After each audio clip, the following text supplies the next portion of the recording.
남편이 이혼을 요구했다. 법정에 선 날, 7살 딸아이가 판사에게 물었다. 판사님, 저희 엄마가 모르는 비밀을 하나 보여드려도 될까요? 판사가 고개를 끄덕였다. 영상이 재생되자 법정 전체가 숨을 죽였다. 그날 비좁고 차가운 법정 안. 나는 피고석에 앉아 두 손을 깍지 낀 채 마디가 하얘질 정도로 꽉 쥐고 있었다. 맞은편에는 남편 원호 씨가 깔끔하게 다려진 정장 차림으로 앉아 있었다.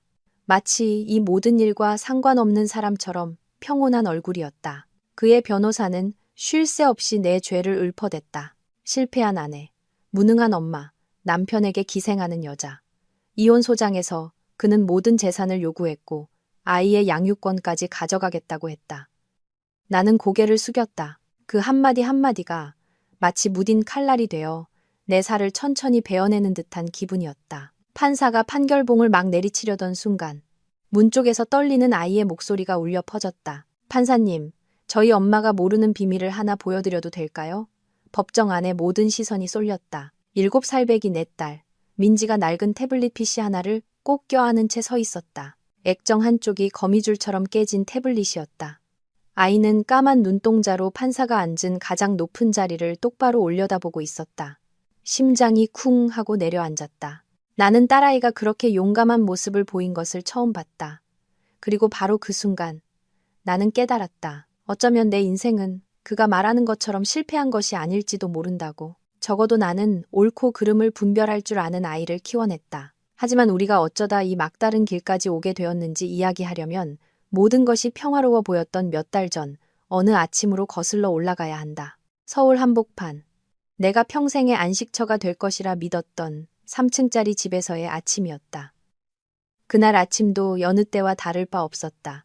나는 아직 동이 트기 전 어슴푸레한 새벽에 일어나 얇은 가디건을 걸치고 주방으로 내려가 아침을 준비했다. 주전자에서 물이 보글보글 끓는 소리, 계란 프라이 냄새, 흰죽의 구수한 향기가 베란다에서 들려오는 세탁기, 돌아가는 소리와 뒤섞였다. 나는 조용히 사는 것에 익숙했다.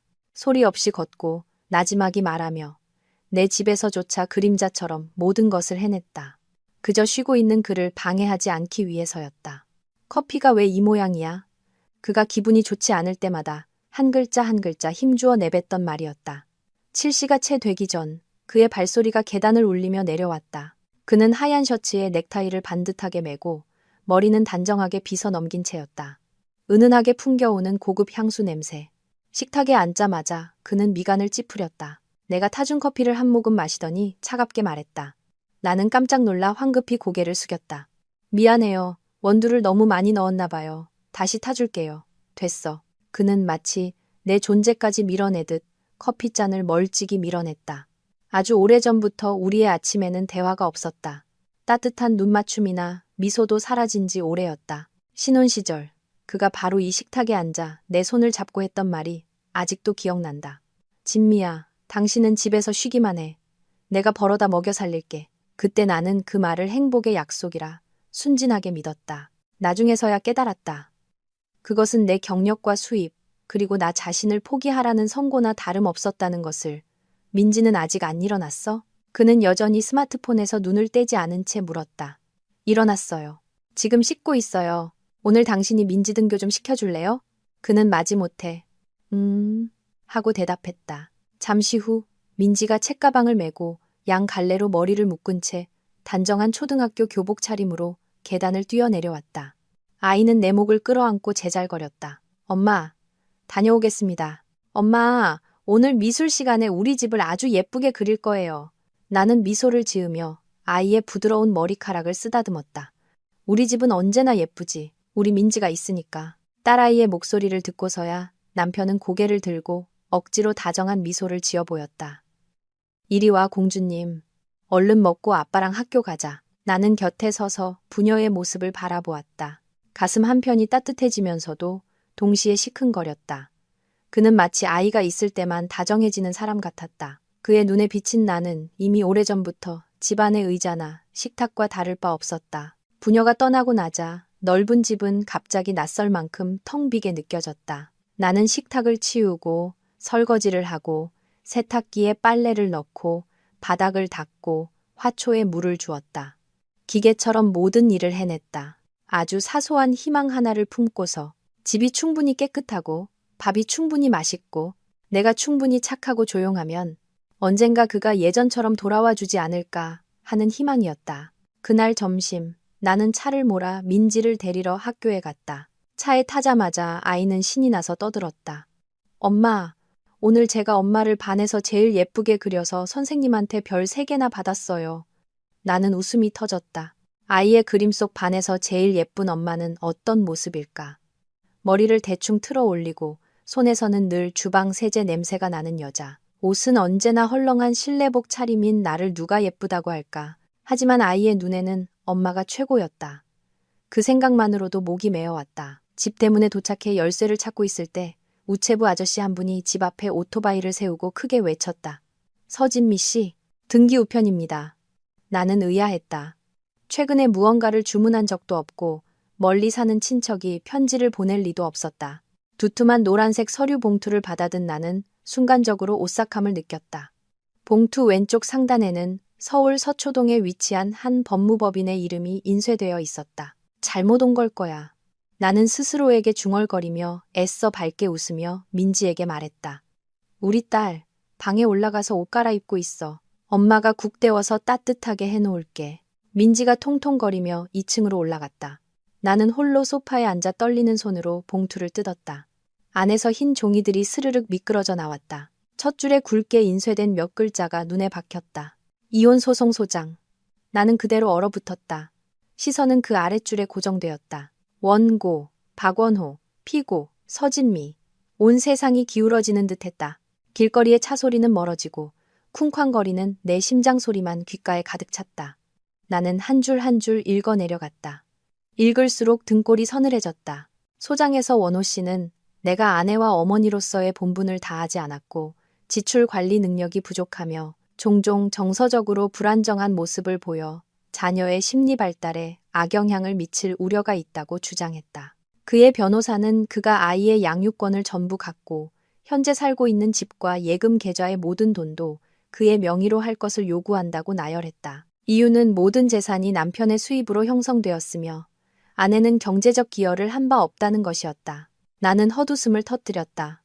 목구멍은 타는 듯이 아팠다. 지난 10년간 집에서 밥하고 빨래하고 아이가 아플 때 돌보고 그가 술에 취해 들어온 날 밤을 새웠던 그 모든 시간이 그의 눈에는 그저 0이었던 것이다. 차가운 거실 바닥에 얼마나 오래 앉아 있었는지 모른다.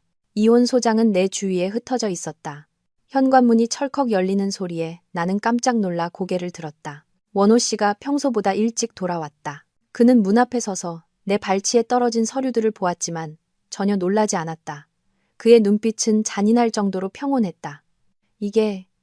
이게 어떻게 된 거예요? 목소리가 메마르게 갈라져 나왔다. 그는 구두를 벗고 정장 재킷을 옷걸이에 걸며 마치 정해진 이야기를 들려주듯 천천히 집 안으로 들어오며 말했다. 읽어봤으면 알 거 아냐. 이혼하고 싶어. 모든 건 변호사한테 맡겨놨으니까 당신은 서명만 하면 돼. 왜요? 내가 뭘 잘못했는데요? 그는 나를 돌아보며 입꼬리를 비틀어 차가운 미소를 지었다. 당신은 실패한 아내이자 실패한 엄마야. 집이 조금만 어질러져도 아이가 몇 번 울기만 해도 신경질 내고 울고 불고 약해 빠졌지. 당신처럼 나한테 매달리기만 하는 여자는 이제 피곤해. 나는 고개를 저었다. 있는 힘껏 고개를 저으면 이 악몽이 사라질 것만 같았다. 당신 뜻대로 직장 그만두고 당신 뜻대로 집에서 아이 키우고 당신 뜻대로 한 푼 두 푼 아껴 썼는데 이제 와서 내가 짐이라고요? 그래. 맞아. 그는 어깨를 으쓱했다. 그리고 이미 결정했어. 소장도 접수했고. 서로를 위해서 좋은 일이야. 서명해. 법원에서 끝나면 위자료 조금 챙겨줄 테니 어디든 가고 싶은 대로 가. 나는 그를 바라보았다. 몇 년 전 무릎 꿇고 청혼하던 남자는 이미 오래전에 죽은 것 같았다. 지금 내 앞에는 차갑고 계산적인 낯선 사람만 서 있었다. 그 순간에도 나는 그가 이보다 더 많은 함정을 파놓았을 줄은 상상하지 못했다. 그리고 내가 이 나라의 법정 바로 그 위에서 막다른 길로 몰리게 될 줄도. 하지만 나를 구해줄 사람이 아직 한글도 다 떼지 못한 7살 배기 아이와 그 아이가 밤마다 껴안고 자던 액정 깨진 낡은 태블릿 PC가 될 줄은 꿈에도 몰랐다. 그날 밤 원호 씨가 이미 결정했어라고 말하는 것을 들은 후 내 머릿속에서 무언가 뚝 하고 부러지는 소리가 들렸다. 그것은 단순히 결혼 생활이 아니었다. 10년의 청춘, 10년의 믿음, 한 사람에게 쏟아부었던 모든 것이었다. 나는 바닥에 주저앉아 거실 문이 닫히는 소리, 화장실에서 물 흐르는 소리, 그리고 그가 누군가와 전화 통화하는 소리를 들었다. 그의 목소리는 불과 몇 미터 떨어진 곳에서 아내가 울고 있다는 사실을 모르는 사람처럼 나지막하고 즐거워 보였다. 민지는 그날 일찍 잠이 들었다. 아이는 여전히 천진난만하게 베개를 껴안고 고민형을 품에 안은 채 자신만의 꿈속으로 빠져들었다. 나는 문가에 서서 아이를 바라보았다. 가슴이 아프면서도 안쓰러웠다. 아이를 꼭 껴안고 언젠가 엄마와 함께 있지 못할 수도 있다고 말해주고 싶었지만 목이 꽉 막혀 아무 말도 할 수 없었다. 그날 밤 나는 잠들지 못했다. 소파에 앉아 이혼 소장을 테이블 위에 펼쳐놓고 마치 스스로를 고문하듯 읽고 또 읽었다. 읽을 때마다 새로운 상처가 드러났다. 정서 불안, 양육 능력 부족, 아동 심리 발달에 미칠 위험 같은 단어들은 나를 오싹하게 만들었다. 아이가 열이 날 때마다 내가 어떻게 안고 있었는지, 아이가 밤새 기침을 할 때 내가 어떻게 아이를 안고 동이 틀 때까지 서성였는지, 비 오는 오후에 둘이 앉아 종이 비행기를 접으며 아이가 까르르 웃던 모습들이 떠올랐다. 그런데 이제 그 모든 것이 위험과 위협으로 왜곡되고 있었다. 동이 틀 무렵에야 겨우 눈을 붙였다. 눈을 떴을 때는 이미 햇살이 방 안 가득 들어와 있었다. 문득 정신이 번쩍 들었다. 이대로 가만히 있으면 그는 민지를 빼앗고 이 집까지 빼앗아 갈 것이다. 마냥 앉아서 울고만 있을 수는 없었다. 희미한 가능성이라도 붙잡고 싸울 방법을 찾아야 했다. 나는 서랍장을 뒤져 낡은 가죽 지갑을 찾아냈다. 남아있는 몇 장의 지폐를 세어보았다. 지난 몇 년간 원호 씨는 매달 딱 쓸 만큼의 생활비만 주었고 모든 지출 내역을 꼼꼼히 기록했다. 나는 수입도 따로 모아둔 비상금도 없었다. 유일한 희망은 부부 공동 명의로 된 예금 통장. 그가 언젠가 급한 일이 생길 때를 대비해 모아두자고 했던 것이었다. 나는 스마트폰을 열어 은행 앱에 접속했다. 잔액이 화면에 뜨는 순간 손이 차갑게 식었다. 영원이라는 글자가 선명하게 보였다. 믿을 수 없어 거래 내역을 확인했다. 그는 몇 달에 걸쳐 꾸준히 큰 금액을 다른 계좌로 몰래 이체하고 있었다. 가장 최근 거래는 불과 3일 전 마지막 남은 돈까지 모두 인출되었다. 이혼 소송을 제기하기 전에 그는 이미 내 모든 퇴로를 차단해 놓았던 것이다. 나는 대낮에 소리내어 울었다. 스마트폰이 손에서 미끄러져 바닥에 떨어졌다. 바로 그때 방문을 조심스럽게 노크하는 소리와 함께 민지의 잠긴 목소리가 들렸다. 엄마, 아직 아침 안 만드셨어요? 나는 황급히 눈물을 닦고 억지로 몸을 일으켰다. 응, 엄마가 금방 해줄게. 우리 딸, 씻고 내려와. 나는 이혼 소장을 서랍 깊숙이 숨기고 아무 일도 없는 척했다. 식탁에는 원호 씨가 여전히 스마트폰으로 뉴스를 보며 태연하게 앉아 있었다. 내가 그의 앞에 따뜻한 국 한 그릇을 놓아주자 그는 나를 쳐다보지도 않고 차갑게 물었다. 오늘 시간 되면 당신 변호사나 만나러 가. 이 일 길게 끌고 싶지 않으니까 빠를수록 좋아. 나는 젓가락을 쥔 손에 땀이 나는 것을 느꼈다. 나는 변호사 선임할 돈 없어요. 그는 입꼬리를 올렸다. 그럼 더 잘 됐네. 복잡하지 않고. 우리 쪽에서 작성한 합의서에 서명만 하면 돼. 괜히 법정까지 가서 시간 낭비할 필요 없잖아. 그동안의 정을 생각해서 얼마가는 지원해줄게. 그가 정이라는 단어를 강조하는 방식에 소름이 돋았다. 옆에 앉은 민지는 아빠와 엄마 사이를 번갈아 보며 불안한 눈빛을 보냈다. 나는 애써 아이에게 미소를 지어 보였지만 7살짜리 아이가 집안을 가득 메운 무거운 공기를 느끼지 못할 리 없었다. 그날 부녀가 집을 나선 후 나는 용기를 내어 오랜 친구인 행이에게 전화를 걸었다. 결혼 전 우리는 작은 회사에서 함께 일했다. 내가 퇴사한 후 행이는 더 공부해서 법률구조공단의 협력 직원으로 일하고 있었다. 내가 몇 마디 상황을 설명하자 행이는 한동안 말이 없다가 가라앉은 목소리로 말했다. 진미야, 이거 간단한 문제가 아니야. 하지만 저 사람이 너를 빈털터리로 내쫓게 놔둘 순 없지. 내가 아는 변호사님 한 분 소개해줄게. 사회적 약자인 여성들 사건을 주로 맡으시는 분인데 수임료도 좀 더 유연하게 조정해 주실 거야. 오늘 갈 수 있겠어? 나는 서둘러 시계를 보았다. 벌써 오전 10시가 다 되어가고 있었다. 심장이 빠르게 뛰었다.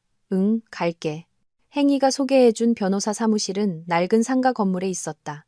나는 일일이 법률사무소라는 빛바랜 간판 아래 서서 걱정과 두려움에 휩싸였다. 머릿속에는 남루한 옷차림으로 아이를 안고 법원 문 앞에서 우는 여자들의 모습이 떠올랐다. 언젠가 나도 남편에게서 나를 구해줄 사람을 찾아다니는 신세가 될 줄은 몰랐다. 이리 변호사는 50대쯤 되어 보이는 다부진 체격의 작지만 총기 있는 눈을 가진 남자였다. 그는 내 이야기를 중간에 끊지 않고 들어주었고 가끔 몇 가지 세부 사항을 물으며 꼼꼼히 메모했다. 내가 목이 메어 말을 잇지 못하자 그는 내게 휴지를 건네며 나지막이 말했다. 천천히 다 말씀하세요. 여기서는 아무도 당신을 판단하지 않습니다. 나는 이혼 소장 이야기, 텅 비어버린 예금 통장 이야기, 그리고 원호 씨가 나를 정서적으로 불안정하고 아이를 키울 자격이 없다고 주장하는 것에 대해 이야기했다. 최근 그가 집에 잘 들어오지 않고 셔츠에서 낯선 향수 냄새가 나며 한밤중에 베란다로 나가 전화를 받던 일까지 모두 털어놓았다. 마음속으로는 의심했지만 늘 남자는 사회생활을 하려면 어쩔 수 없어. 의심하지 말자고 스스로를 다독였던 일들이었다. 이리 변호사는 한동안 깊은 생각에 잠겨 있다가 말했다. 말씀하신 대로라면 남편분께서 아주 치밀하게 준비하셨군요. 재산을 모두 빼돌리고 경제적 책임을 전부 당신에게 떠넘긴 다음 당신을 쓸모없는 아내이자 불안정한 엄마 이미지로 만들고 있어요. 분명히 유능한 변호사가 뒤에 있을 겁니다. 특히 민지 양의 양육권 다툼이 아주 치열할 겁니다. 나는 마른 침을 삼켰다. 재산은 필요 없어요. 정말이에요. 집이나 돈은 다시 시작하면 되지만 민지는 잃을 수 없어요. 아이를 지킬 수 있게 도와주세요. 이리 변호사는 내 눈을 똑바로 바라보며 천천히 하지만 단호하게 말했다. 지키느냐 마느냐는 변호사뿐만 아니라 당신 자신에게도 달려 있습니다. 진실에 달려 있죠. 우선 상대방이 어떤 증거를 제출했는지부터 확인해야 합니다. 그리고 남편분이 상황을 조작했던 모든 순간을 명확하게 기억해내셔야 해요. 불리하다고 생각하지 마십시오. 진실은 언제나 가장 강력한 무기입니다. 다만 우리가 그것을 꺼내놓을 용기가 있느냐의 문제일 뿐이죠. 나는 고개를 끄덕였지만 마음은 여전히 복잡했다. 용기는 있었지만 증거는 없었다. 텅 빈 계좌. 내가 아파 누워있을 때 찍힌 어질러진 집 사진. 내 명의의 카드 청구서. 그리고 집에 있는 여자가 뭘 알겠어. 감정적이고 약해 빠졌지라고 생각하는 사회의 편견까지. 모든 것이 나에게 불리했다.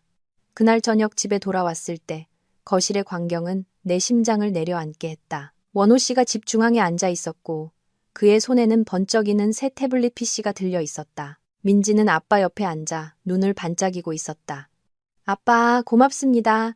이 장난감 정말 예뻐요. 그는 아이의 머리를 쓰다듬었다. 이건 장난감이 아니야. 착한 딸에게 주는 아빠의 선물이지. 나중에 아빠랑 같이 살면 아빠가 더 좋은 거 많이 사줄게.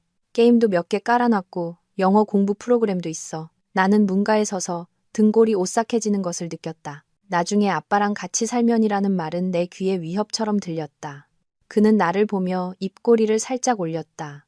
목소리는 무미건조했다. 봤지? 내가 아이의 미래를 책임질 수 있는 사람이야. 당신은 주방에서 맴돌기만 할 뿐이고 잘 생각해봐. 그날 밤 민지가 잠든 후 나는 아이의 이불을 덮어주러 방에 들어갔다. 은은한 노란빛의 수면등이 아이의 동그란 얼굴을 비추고 있었다. 너무나 평화로워서 가슴이 아팠다. 몸을 숙이다가 우연히 아이의 베개 밑이 불룩하게 솟아있는 것을 보았다. 살짝 꺼내보니 놀랍게도 내가 새 것을 사준 후 버렸을 거라 생각했던 액정이 깨진 낡은 태블릿 PC가 있었다. 민지는 그것을 비밀스러운 물건처럼 꼭 껴안고 있었다. 나는 아이를 깨우고 싶지 않아 살며시 아이의 손을 쓸어주었다. 머릿속에 희미한 생각이 스쳐 지나갔다. 왜 새 것이 더 예쁘고 빠른데 굳이 이 낡은 것을 고집하는 걸까? 하지만 이내 피로가 몰려왔다. 나는 한숨을 쉬고 태블릿을 원래 있던 베개 밑으로 다시 밀어 넣었다. 나는 그때 미처 알지 못했다. 내가 버려야 할 고물이라고 생각했던 그 액정 깨진 낡은 태블릿 안에 민지가 몰래 찍어둔 영상이 들어있다는 것을. 재판 전체를 뒤집고 원호 씨와 그 뒤에 숨어있던 여자의 진짜 얼굴을 폭로할 영상이. 그리고 마침내 법정에 선 날 그 작디작은 딸아이가 판사 앞에서 판사님, 저희 엄마가 모르는 비밀을 하나 보여드려도 될까요? 라고 말하며 법정 전체를 침묵에 빠뜨리게 될 줄은. 그 후 며칠은 마치 안개 속을 걷는 것 같았다. 내 집에서 살면서도 언제나 살얼음판 위를 걷는 기분이었다. 한 발만 잘못 디디면 나락으로 떨어질 것만 같았다. 원호 씨는 여전히 태어난 척 일찍 나가고 늦게 들어오며 가끔 민지에게 새로운 물건들을 사주었다. 아이는 기뻐하면서도 어쩔 줄 몰라 했다. 나는 그 모습을 보며 가슴이 저렸다. 그가 돈과 선물 그리고 의도된 달콤한 말로 아이를 서서히 자기 편으로 끌어들이고 있다는 것을 알 수 있었다. 나는 매일 민지가 학교에 간 틈을 타 이리 변호사 사무실로 달려가 진술을 보충하고 원호 씨 측 소장의 세부 내용을 하나하나 검토했다. 읽을수록 소름이 끼쳤다. 그들은 나를 변덕스럽고 화를 잘 내며 감정 조절을 못하는 여자, 지저분하고 무책임한 엄마로 만들어 놓았다. 내가 고열로 알아누웠을 때 찍힌 어지러운 주방 사진도 증거로 제출되었다. 이리 변호사는 서류들을 하나씩 가리키며 말했다. 이 모든 것은 일방적인 주장입니다. 제대로 반박하지 못하면 아주 불리해질 겁니다. 법원은 보통 수입이 안정적이고 이미지가 안전한 쪽을 우선적으로 고려하는 경향이 있습니다. 법정에서는 최대한 냉정함을 유지하셔야 합니다. 나는 그 말을 들으며 가슴이 떨렸다. 피고석에 서서 원호 씨와 마주할 생각을 할 때마다 목이 메어왔다. 감정을 억누르지 못하고 울음을 터뜨릴까봐, 그들이 나의 약한 모습을 이용해 죄를 뒤집어 씌울까봐 두려웠다. 밤마다 잠을 설쳤다. 옆에서 새근사근 잠든 민지를 돌아보며 만약 내가 정말 패소하면 어떡하지? 만약 언젠가 주말에만 아이를 만나게 되거나 심지어 자기 가정을 속인 아빠의 집에서 아이가 자라는 모습을 지켜봐야만 한다면 하는 생각에 잠겼다. 그 두려움이 너무 무거워서 정신을 차리기 위해 몇 번이고 내 팔을 깨물어야 했다. 어느 날 밤 원호 씨가 아주 늦게 들어왔다. 그의 옷에서는 또다시 낯선 향수 냄새가 희미하게 풍겼다. 나는 주방에서 설거지를 하다가 문 열리는 소리를 들었지만 돌아보지 않았다. 뭐 먹을래요? 밥 데워줄까요? 필요 없어. 그는 차갑게 대답했다. 그는 나를 스쳐 지나갔다. 마치 공기를 보듯. 잠시 후 베란다에서 그가 전화 통화하는 소리가 들렸다. 아주 오랫동안 내게는 보여주지 않았던 낮고 다정한 목소리였다. 심장이 조여왔다. 엿듣고 싶지 않았지만 귓가에 파고드는 몇 마디는 내 마음을 뒤흔들기에 충분했다. 응, 알아. 이 일만 끝나면 돼. 모든 게 다 순조롭게 정리되고 있어. 나는 주방에 서서 두 손을 떨었다. 그가 말하는 이 일이 무엇인지 짐작하지 않아도 알 수 있었다. 결혼 생활 내내 그는 이혼 준비뿐만 아니라 자신을 위한 탈출구까지 준비하고 있었던 것이다. 그날 밤 민지가 베개를 들고 내 방으로 왔다. 아이는 침대로 기어 올라와 나를 마주보고 누우며 조심스럽게 물었다. 엄마, 나중에도 엄마는 나랑 같이 살 거예요? 나는 깜짝 놀라 심장이 덜컥 내려앉았다. 왜 그렇게 물어? 아이는 머뭇거렸다. 아빠가 그랬어요. 아빠랑 같이 살면 여행도 가고 예쁜 것도 많이 사줄 거라고. 그런데 엄마도 같이 가는지는 모르겠어요. 누군가 내 심장을 꽉 움켜쥐는 것 같았다. 나는 눈물이 나오려는 것을 애써 참으며 아이의 등을 쓸어주었다. 민지가 어디에 있든 엄마는 거기에 있을 거야. 엄마는 우리 딸 안 떠나. 민지는 잠시 침묵하다가 속삭였다. 근데 아빠가 그랬어요. 엄마는 자주 슬퍼하고 우니까 아빠랑 같이 있으면 엄마가 덜 힘들 거라고. 나는 눈을 질끈 감았다. 그는 아이에게 그런 말을 했던 것이다. 직접적으로 아이를 탓하지는 않으면서 엄마를 떠나는 것이 엄마를 위한 것이라는 생각을 아이의 머릿속에 심어주고 있었다. 7살짜리 아이가 무엇이 진실이고 무엇이 교묘한 유도인지 어떻게 구별할 수 있겠는가. 나는 아이를 더 꽉 껴안았다. 엄마는 우리 민지를 잃을까봐 슬픈 거야. 하지만 민지가 엄마 곁에만 있어준다면 엄마는 더 이상 슬프지 않을 거야. 민지는 대답 없이 가만히 고개를 끄덕였다. 아마 아이의 마음도 헝클어진 실타래처럼 복잡했을 것이다. 법원에서 소환장이 온 날, 나는 통지서를 든 손이 얼음장처럼 차가워지는 것을 느꼈다. 마주해야 할 시간이 얼마 남지 않았다. 이리 변호사는 내게 하나하나 신신당부했다. 식사를 잘 챙겨 먹고 너무 초췌한 모습을 보이지 말 것. 법정에서는 절대로 소리치거나 울지 말고 질문의 핵심에만 답할 것. 하지만 집에 돌아와 아무렇지 않게 TV를 보고 있는 원호 씨를 보자 재판날을 그저 평범한 학부모 상담일처럼 여기는 듯한 그의 모습에 나는 분노를 억누를 수 없었다. 몇 년 만에 처음으로 나는 그에게 정면으로 물었다. 당신 정말로 나한테서 민지를 빼앗아야겠어요? 그는 나를 돌아보았다. 눈빛은 얼음장 같았다. 빼앗는 게 아니라 되찾는 거야. 당신은 아이를 키울 자격이 없어. 내 돈 다 가져가고 집도 다 가져가고 이제 와서 내가 자격이 없다고요? 나는 눈물이 섞인 헛웃음을 터뜨렸다. 그는 대답하지 않았다. 그는 일어나 셔츠 깃을 바로잡았다. 법원에서 결정할 일이야. 말해봐야 소용없어. 그날 밤 나는 또 민지의 방으로 갔다. 아이는 이미 잠들어 있었고 여전히 베개를 껴안은 채였다. 베개 밑으로는 액정이 깨진 낡은 태블릿 PC의 모서리가 보였다. 나는 그것을 한참 동안 바라보았다. 이상하고 희미한 감정이 마음을 스쳐 지나갔다. 그 태블릿은 내가 중고로 싸게 사서 아이에게 그림 그리기와 글자 공부를 시키던 때부터 함께했다. 나중에 원호 씨가 새 것을 사준 후에는 아이가 낡은 것을 버렸을 거라 생각했는데 아니었다. 아이는 밤마다 그것을 베개 밑에 숨겨두었다. 나는 손을 뻗어 태블릿을 가볍게 만졌다. 바로 그때 민지가 뒤척이며 눈을 살짝 뜨고 속삭였다. 엄마, 이건 내 거니까 가져가지 마세요. 나는 흠칫했다. 떨어져서 깨지면 다칠까봐 그래. 민지는 태블릿을 더 꽉 껴안으며 작은 목소리로 말했다. 안전하게 보관하는 거예요. 묻지 마세요. 7살 아이가 묻지 마세요. 라고 말하는 경우는 드물다. 나는 아이가 낡은 물건을 가지고 있는 것을 내가 나무랄까봐 그런다고 생각하고 더 이상 캐묻지 않았다. 나는 다시 아이의 이불을 덮어주고 무겁고 막연한 기분을 안고 방을 나섰다. 재판날이 가까워질수록 집안의 공기는 팽팽한 활시위처럼 긴장되었다. 원호 씨는 거의 나와 말을 섞지 않았고 계속해서 민지에게 선물을 사주었다. 아이는 선물을 받으면서도 예전보다 웃음이 줄었고 가끔 나를 돌아보며 무언가 묻고 싶어 하다가 그만두곤 했다. 어느 날 오후 아이가 몸이 안 좋다고 해서 일찍 데리고 왔다. 집에 막 도착했을 때 문 앞에서 잘 차려입은 한 여자가 원호 씨와 이야기하고 있는 것을 보았다. 나를 보자 그녀는 잠시 멈칫하더니 이내 사교적인 미소를 지었다. 진미 씨 맞으시죠? 나는 고개를 끄덕였다. 마음이 차갑게 식었다. 그 여자의 눈빛에는 우연히 마주친 사람의 당혹감이 전혀 없었다. 그것은 평온했고 심지어 약간의 우월감마저 느껴졌다. 원호 씨 친구예요. 잠깐 볼 일이 있어서 들렀어요. 그녀는 그렇게 말하고는 원호 씨를 향해 돌아섰다. 그럼 저 먼저 가볼게요. 원호 씨는 배웅하지 않고 그저 그녀가 가는 모습을 지켜볼 뿐이었다. 그녀가 시야에서 사라진 후에도 나는 문 앞에 그대로 서 있었다. 그는 돌아보며 미간을 찌푸렸다. 왜 길 막고 서 있어? 누구예요? 그는 비웃었다. 당신이랑 상관없는 사람이야. 그 말은 마치 비수처럼 내 가슴에 꽂혔다. 10년의 부부 생활 동안 내가 아직 법적인 아내로 존재하는 이 순간에도 그와 관련된 모든 것은 이미 나와 상관없는 일이 되어버렸던 것이다. 그날 밤 나는 더 이상 아무 말도 하지 않았다.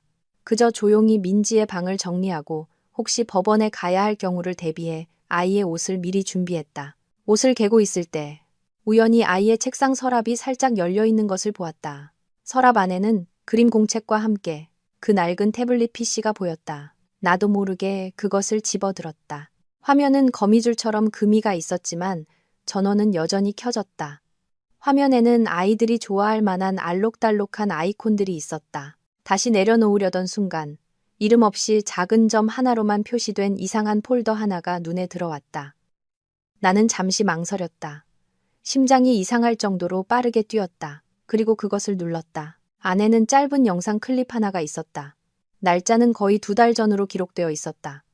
영상의 썸네일이 희미하게 나타났다. 무언가 뒤에서 찍은 것처럼 낮은 각도의 영상이었다. 바로 그 순간 나는 오싹함을 느꼈다. 왜인지 모르겠지만 이 액정 깨진 낡은 태블릿 안에 아주 중요한 무언가가, 엄마인 나조차 전혀 알지 못했던 무언가가 숨겨져 있다는 예감이 들었다. 하지만 내가 그것을 열어보기도 전에 등 뒤에서 작은 목소리가 들렸다. 엄마. 나는 깜짝 놀라 돌아보았다. 민지가 문가에 서서 나와 내 손에 들린 태블릿을 두려움과 걱정이 뒤섞인 눈으로 바라보고 있었다. 나는 소스라치게 놀라 돌아보았다. 민지가 문가에 서서 나무 문틀을 붙잡고 있었다. 동그란 두 눈은 나와 내 손에 들린 태블릿을 향해 있었고 그 눈에는 내가 아이에게서 한 번도 본 적 없는 공포가 서려 있었다. 그 순간 심장이 마구 요동쳤다. 마치 이 아이가 필사적으로 숨기려 했던 금단의 영역을 건드린 것 같았다. 엄마가 그냥 잠깐 보는 건데 왜 그렇게 무서워해? 나는 목소리를 낮추고 최대한 침착함을 유지하려 애썼다. 민지는 고개를 저었다. 눈에는 눈물이 그렁그렁했다. 엄마, 열어보지 마세요. 그건 엄마 보여주려고 찍은 게 아니에요. 나는 아이에게 다가가 태블릿을 책상 위에 내려놓고 아이의 눈높이에 맞춰 무릎을 꿇었다. 두 손으로 민지의 작은 어깨를 부드럽게 잡았다. 엄마한테 말해줘. 이 안에 뭐가 있길래 우리 딸이 이렇게 불안해하는 거야? 아빠가 숨기라고 시켰어? 아이는 입술을 꽉 깨물었다. 아이의 어깨가 가늘게 떨리는 것이 느껴졌다. 잠시 후 민지는 거의 들리지 않을 만큼 작은 목소리로 속삭였다. 아빠가 아니에요. 제가 몰래 찍었어요. 몰래 찍었다고? 나는 얼어붙었다. 민지는 고개를 끄덕이며 눈물을 흘렸다. 그날 잠이 안 와서 아빠를 찾으러 갔는데 아빠가 거실에서 어떤 아줌마랑 이야기하고 있었어요. 제 이름이 들려서 무서워서 소파 뒤에 숨었어요. 아이가 내뱉는 한마디 한마디가 마치 바늘이 되어 내 심장을 찌르는 것 같았다. 나는 숨도 제대로 쉬지 못하고 조용히 물었다. 그 아줌마, 혹시 엄마가 며칠 전에 문 앞에서 봤던 그 사람이야? 민지는 다시 한번 고개를 끄덕였다. 눈가는 이미 젖어 있었다. 그 아줌마가 아빠 보고 웃었어요. 아빠는 그 아줌마 손도 잡았고요. 아빠가 이혼하고 나면 제가 꼭 아빠랑 살아야 계획대로 되는 거라고 했어요. 그 아줌마는 저를 큰 저택으로 데려가겠다고 했고, 엄마는 아이의 목소리가 메어 더 이상 말을 잇지 못했다. 가슴이 누군가에게 짓눌려 숨을 쉴 수 없는 것 같았다. 불륜뿐만이 아니었다. 그는 자신의 7살짜리 딸을 더러운 게임의 장기말로 이용할 계획까지 세우고 있었던 것이다. 나는 민지를 와락 껴안았다. 아이는 내 품에서 참았던 울음을 터뜨리며 흐느꼈다. 나도 울었다. 눈물이 아이의 옷을 적셨다. 하지만 지금 나의 눈물은 더 이상 억울함이나 나약함이 아니었다. 이 어린 나이에 보지 말아야 할 것을 보고 듣지 말아야 할 것을 들어야만 했던 내 아이에 대한 엄마의 고통이었다. 그래서 뭘 찍었는데? 나는 아주 작게 물었다. 조금만 목소리가 커져도 아이가 다시 공포에 질릴까봐 두려웠다. 민지는 머뭇거리다가 눈을 비비며 작게 말했다.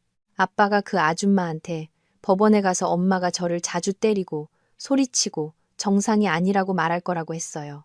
그래야 저를 아빠랑 살게 할 수 있다고요. 나는 그대로 굳어버렸다. 나는 단 한 번도 아이를 때린 적이 없었다. 아이가 장난을 칠 때 엄하게 꾸짖거나 공부를 너무 안 할 때 목소리를 높인 적은 있었다. 그런데 그의 입에서는 그 모든 것이 나에게서 어머니의 자격을 빼앗기 위한 폭력으로 둔갑하고 있었다. 정말 그렇게 들은 거 맞아? 나는 떨리는 목소리로 물었다. 민지는 세차게 고개를 끄덕였다. 너무 무서웠어요. 엄마한테 말할 용기가 없었어요. 아빠가 알면 태블릿을 뺏어갈까봐 베개 밑에 숨겨뒀어요. 나는 아이의 손을 꽉 잡았다. 머릿속에는 단 하나의 생각만이 맴돌았다. 이 영상은 원호 씨가 짜놓은 판에서 나와 아이를 구할 수 있는 열쇠가 될 수 있다. 하지만 동시에 두려웠다. 아이의 마음에 더 큰 공포를 심어줄까봐, 아이를 어른들의 싸움에 끌어들일까봐 겁이 났다. 나는 민지의 눈물을 닦아주며 애써 미소를 지었다. 괜찮아, 우리 딸. 엄마가 이 비밀 지켜줄게. 아무도 우리 민지 해치지 못하게 할 거야. 민지는 나를 올려다보았다. 눈에는 아직 눈물이 고여 있었다. 엄마, 만약 아빠가 내가 찍은 거 알면 나한테 화낼까요? 나는 아이를 더 꽉 껴안았다. 아빠는 너한테 화낼 권리가 없어. 넌 진실을 말했을 뿐이니까. 엄마가 있잖아. 그날 밤 나는 동이 틀 때까지 잠들지 못했다. 민지를 깨우지 않기 위해 작은 이어폰을 끼고 방에서 혼자 영상을 보았다. 조명이 어두워 화면은 흐릿했고 소파 뒤에서 찍은 낮은 각도였지만 목소리는 너무나 선명해서 착각할 여지가 없었다. 원호 씨의 차가운 목소리가 울려 퍼졌다. 변호사 쪽 일은 다 처리했어. 민지는 내가 키울 거야. 서진미는 돈도 없고 집도 없으니 법원에서 보면 누가 유리한지 뻔하지. 필요하면 걔가 정신적으로 문제가 있다고 말할 거야. 그리고 그 여자의 목소리. 직접 들어본 적은 없었지만 영상을 통해 듣는 순간 며칠 전 문 앞에서 봤던 바로 그 사람이라는 것을 알 수 있었다. 확실해야 해요. 나중에 그 여자랑 엮이는 거 싫어. 완전히 끊어내야 해. 원호 씨가 웃었다. 걱정 마. 정 안 되면 한 달에 한 번 정도 만나게 해주면 되지. 나는 이어폰을 뺐다. 두 손이 얼음장처럼 차가워졌다. 영상 속 한마디 한마디가 10년의 결혼 생활에 대해 내가 가지고 있던 마지막 생각마저 산산조각 내는 망치질 같았다. 배신뿐만이 아니었다. 끝간데 없는 잔인함이었다. 다음 날 아침, 나는 태블릿 PC를 들고 이리 변호사를 찾아갔다. 그는 영상을 아주 신중하게 여러 번 돌려보았다. 영상이 끝난 후 그는 고개를 들어 나를 보았다. 그의 눈에는 처음으로 확신이 어려 있었다. 이 영상을 확보하신 건 정말 다행입니다. 이건 단순히 남편분의 외도 증거가 아니라 더 중요한 것은 그가 허위 사실을 꾸며 양육권을 뺏으려 한 음모를 입증하는 증거입니다. 이 영상은 정확한 시점에 공개하면 판도를 완전히 뒤집을 수 있습니다. 나는 가방끈을 꽉 쥐었다. 하지만 이건 제 아이가 찍은 거예요. 아이가 아직 너무 어린데 나중에 상처받을까봐 걱정돼요. 이리 변호사는 잠시 생각에 잠겼다가 말했다. 그래서 타이밍을 잘 선택해야 합니다. 무작정 제출하는 것이 능사가 아닙니다. 어떤 진실은 법정에서 상대방이 스스로 정체를 드러내게 만든 후에야 터뜨려야 그 위력이 극대화됩니다. 나는 이 싸움이 진실뿐만 아니라 냉철함도 필요하다는 것을 깨달았다. 그 후 며칠 동안 나는 아무것도 모르는 척했다. 평소처럼 장을 보고 밥을 하고 빨래를 하며 조용히 민지를 돌봤다. 원호 씨는 점점 더 자신만만해졌다. 그는 내게 말을 더 많이 걸어왔지만 그것은 법정에서 서로를 힘들게 하지 말고 마음의 준비를 하라는 경고였다. 한 번은 동정하는 척하기도 했다. 그냥 협조해. 나중에도 아이는 만나게 해줄게. 괜히 법정에서 지고 나서 소란 피우면 사람들이 당신을 미친 여자 취급할 거야. 나는 고개를 숙인 채 대답하지 않았다. 마음속은 이상할 정도로 평온했다. 결정적인 패를 손에 쥐고 그것을 내려놓을 정확한 때를 기다리는 사람의 평온함이었다. 민지에게도 신신당부했다. 법정 이야기는 하지 않고 그저 부드럽게 말했다. 나중에 누가 집안일에 대해 물어보면 우리 딸은 그냥 보고 들은 대로만 말하면 돼. 무서워할 필요 없어. 진실을 말하는 것만으로도 충분해. 민지는 고개를 끄덕였다. 눈에는 약간의 걱정이 서려 있었지만 2달 동안 혼자 짊어졌던 비밀의 무게를 내려놓아서인지 표정은 한결 가벼워 보였다. 아이는 밤마다 나를 꼭 껴안았다.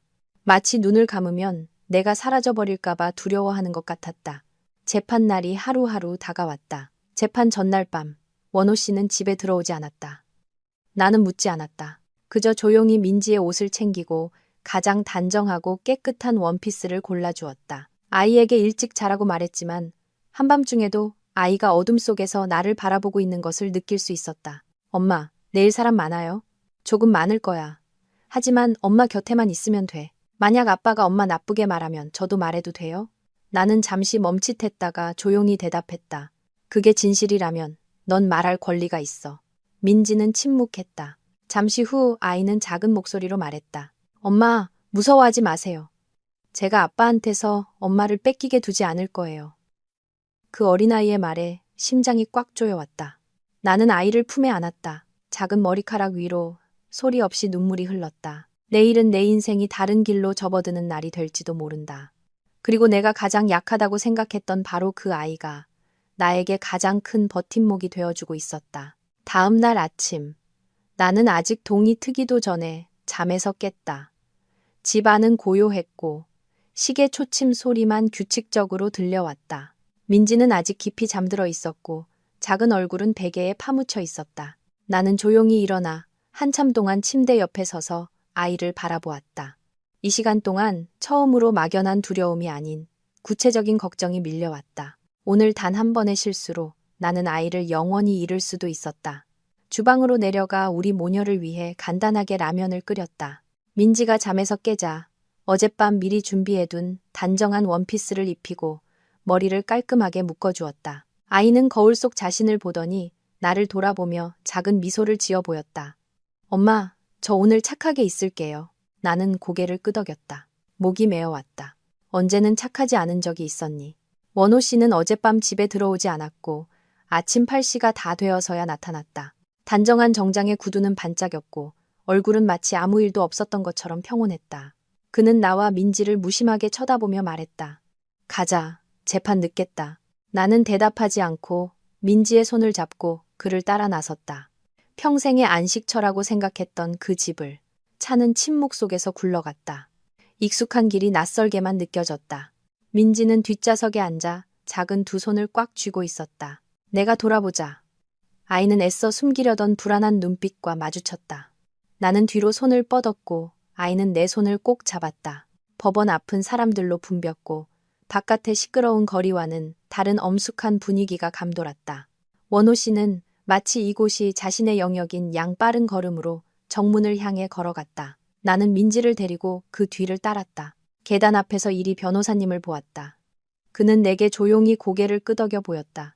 그의 침착한 눈빛, 그 작은 몸짓 하나만으로도 요동치던 내 마음이 조금은 진정되었다. 법정 안, 나무 의자들이 줄지어 놓여 있었고 차가운 백색 조명이 아래를 비추고 있었다.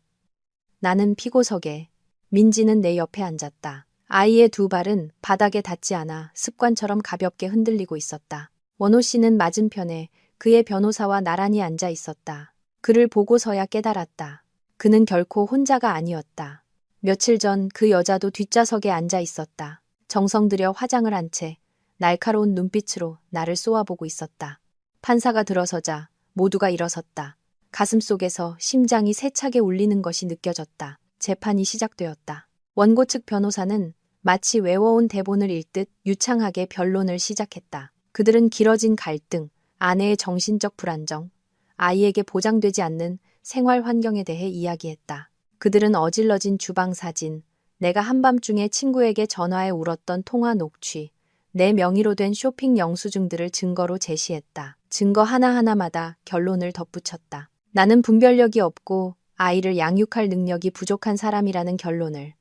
나는 앉아서 그 말을 들었다. 두 손이 가늘게 떨렸다.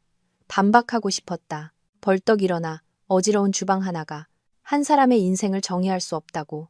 눈물이 정신 이상의 증거가 아니라고. 내가 쓴 돈은 가족을 위해, 아이를 위해, 매일의 식사를 위해 쓴 것이라고 외치고 싶었다. 하지만 이리 변호사님은 질문을 받을 때만 대답하라고 신신당부했다. 나는 입술을 꽉 깨물고 모든 말을 삼켰다. 원호 씨 차례가 되자 그는 일어섰다. 목소리는 차분했고 눈빛은 마치 어쩔 수 없이 가슴 아픈 일을 해야 하는 아버지처럼 슬퍼 보였다. 일이 이 지경까지 온 것에 대해 매우 유감스럽게 생각합니다. 하지만 제 딸을 불안정한 환경에서 살게 할 수는 없었습니다. 진미는 자주 울고 신경질을 냈으며 여러 번 아이에게 소리를 질러 아이가 공포에 떨게 했습니다. 저는 아이를 생각해 참아왔지만 더 이상은 안 되겠습니다. 나는 그를 쳐다보았다. 10년 동안 한 침대에서 잠들었던 사람의 입에서 저런 말이 나올 수 있다는 것이 믿기지 않았다. 고개를 숙여 민지를 보았다. 아이는 내 손을 꽉 쥐고 있었고 얼굴은 창백했다. 그의 변호사가 차가운 목소리로 말을 이었다. 제 의뢰인은 안정적인 수입과 명확한 주거지, 좋은 생활 환경을 갖추고 있어 민지 양을 직접 양육할 충분한 자격이 있습니다. 반면 피고는 직업도 독립적인 재산도 없습니다. 저희는 아이의 최선의 미래를 보장하기 위해 법원께서 아버지에게 양육권을 부여해 주실 것을 요청합니다. 직업 없음, 재산 없음이라는 단어들이 내 운명에 못을 박는 것처럼 울려 퍼졌다. 내 차례가 되자 판사가 나를 보며 천천히 물었다. 피고는 원고 측의 주장에 대해 의견이 있습니까? 나는 일어섰다. 두 다리에 힘이 풀리는 것 같았다. 울어서도 떨어서도 안 된다는 것을 알았다. 나는 심호흡을 하고 최대한 평소의 목소리를 유지하려 애썼다. 재판장님, 제가 현재 수입이 없는 것은 사실입니다. 과거 남편의 바람에 따라 집에서 아이를 돌봤기 때문입니다. 제가 이 결혼 생활로 인해 상처받아 많이 울고 힘들어했던 것도 사실입니다. 하지만 저는 단 한 번도 아이를 때리거나 방치한 적이 없습니다. 지난 7년간 제 모든 시간은 오로지 민지를 돌보는 데 쓰였습니다. 상대 변호사는 즉시 반박했다. 그들이 미리 준비한 진술서에는 오래전에 그만둔 가사도우미가 진미 씨는 성격이 급하고 아이를 자주 혼냈다고 증언한 내용이 담겨 있었다. 나는 그 말을 들으며 마음이 차갑게 식어가는 것을 느꼈다. 과장된 이야기들이 사람들 앞에서 진실이 되어가고 있었다. 법정 안의 공기는 무겁게 가라앉았다. 사방이 막힌 곳에 홀로 서 있는 기분이었다. 그리고 판사가 민지를 돌아보았다. 민지는 아빠랑 살고 싶니? 엄마랑 살고 싶니? 그 질문은 마치 비수처럼 내 심장에 꽂혔다. 나는 아이의 손을 더 꽉 잡았다. 아이가 떨까봐, 울까봐, 원호 씨가 그동안 머릿속에 심어놓은 말들을 반복할까봐 두려웠다. 민지는 고개를 숙인 채 두 손을 꼼지락거렸다. 아이는 바로 대답하지 않았다. 법정은 쥐 죽은 듯 조용했고 나무 의자가 삐걱거리는 소리만 들렸다. 원호 씨는 아이를 바라보았다. 그의 눈빛에는 기다림과 보이지 않는 압박이 섞여 있었다.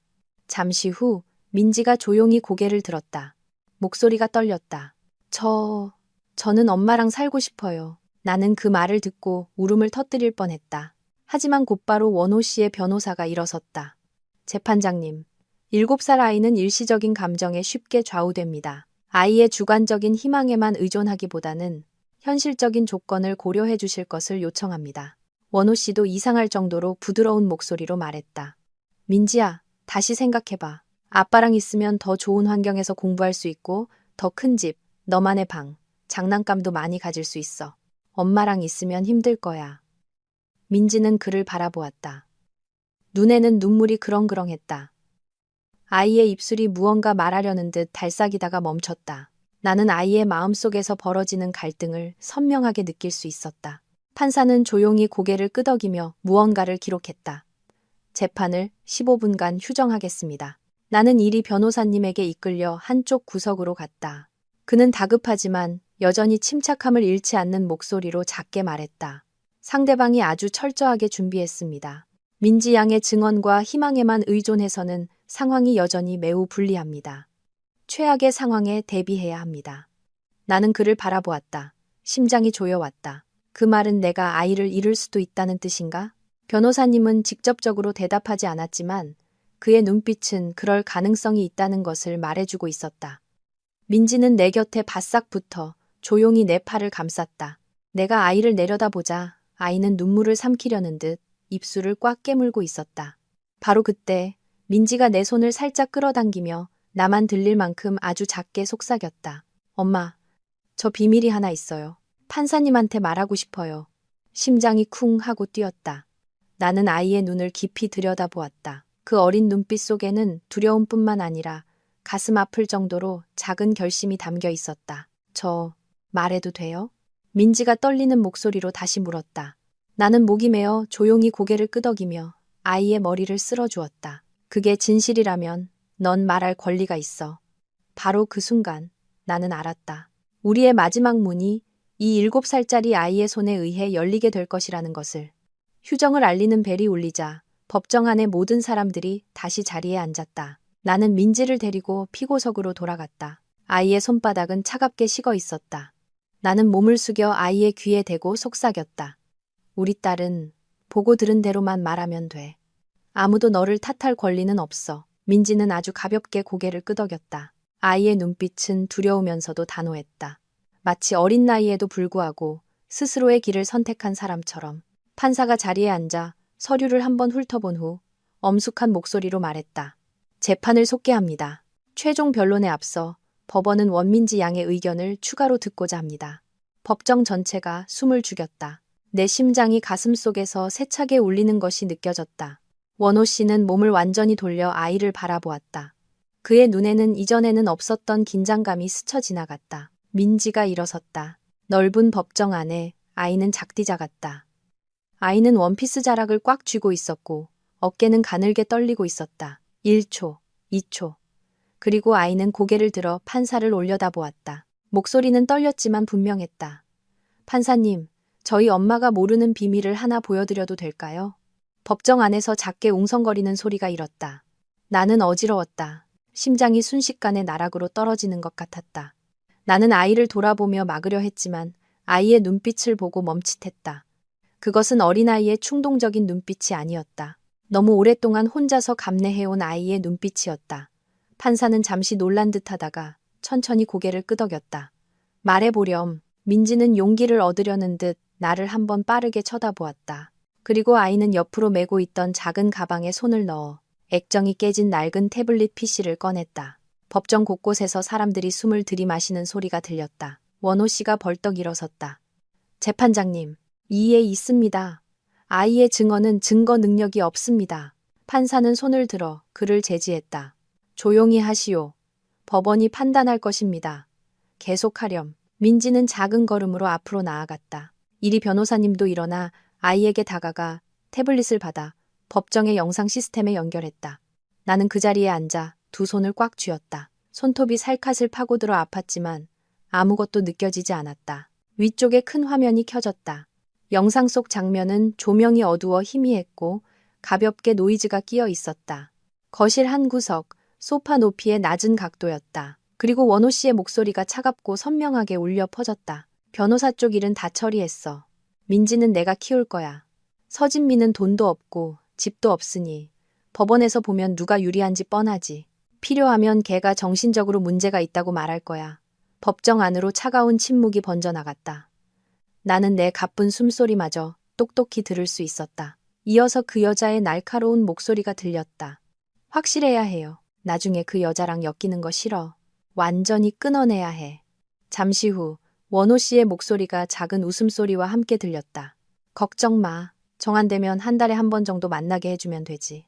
영상은 거기서 멈췄다. 법정은 숨막히는 침묵에 잠겼다. 나는 원호 씨를 돌아보았다. 그의 얼굴은 새하얗게 질려 있었고 입술은 굳게 다물려 있었다. 그의 눈에는 내가 한 번도 본 적 없는 당혹감이 역력했다. 그의 등 뒤에 앉아있던 여자도 충격에 빠져 얼굴색이 변해 있었다. 판사는 천천히 우리 쪽을 내려다보았다. 목소리는 이전보다 훨씬 엄격해졌다. 원고는 이 영상 내용에 대해 어떻게 설명하겠습니까?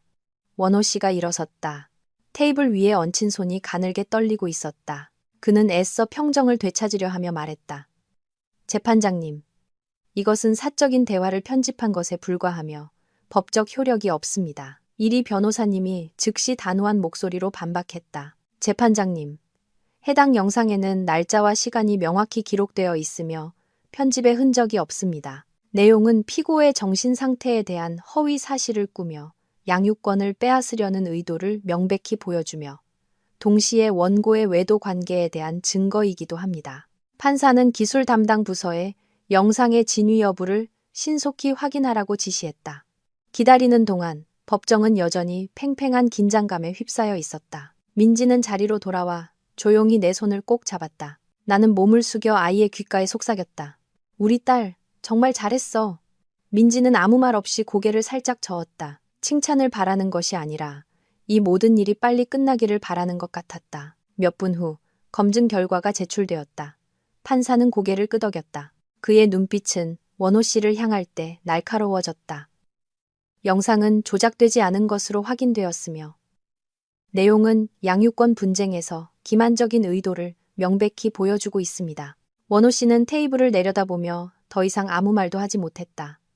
처음의 자신감과 오만함은 그 순간 완전히 무너져 내렸다. 그의 변호사는 상황을 수습하려 경제적 조건을 다시 주장했지만 이제 그 어떤 말도 설득력을 잃고 어색하게 들릴 뿐이었다. 법정에서 중요한 것은 돈이나 집이 아니라 아버지로서의 자격에 대한 의문이 제기되었기 때문이다. 판사가 나를 돌아보았다. 피고는 추가로 할 말이 있습니까? 나는 일어섰다. 이번에는 처음처럼 떨리지 않았다. 목소리는 여전히 메었지만 스스로를 지탱하고 서 있을 수는 있었다. 재판장님, 저는 돈도 제 명의의 집도 없습니다. 하지만 저는 남편의 아버지로서의 권리를 빼앗으려 음모를 꾸민 적이 없습니다. 아이에게 아빠와 엄마 사이에서 선택하게 만들 생각도 해본 적 없습니다. 저 영상은 기만의 증거일 뿐만 아니라 제 아이가 자신의 나이를 넘어서는 일들을 얼마나 감내해야 했는지를 보여줍니다.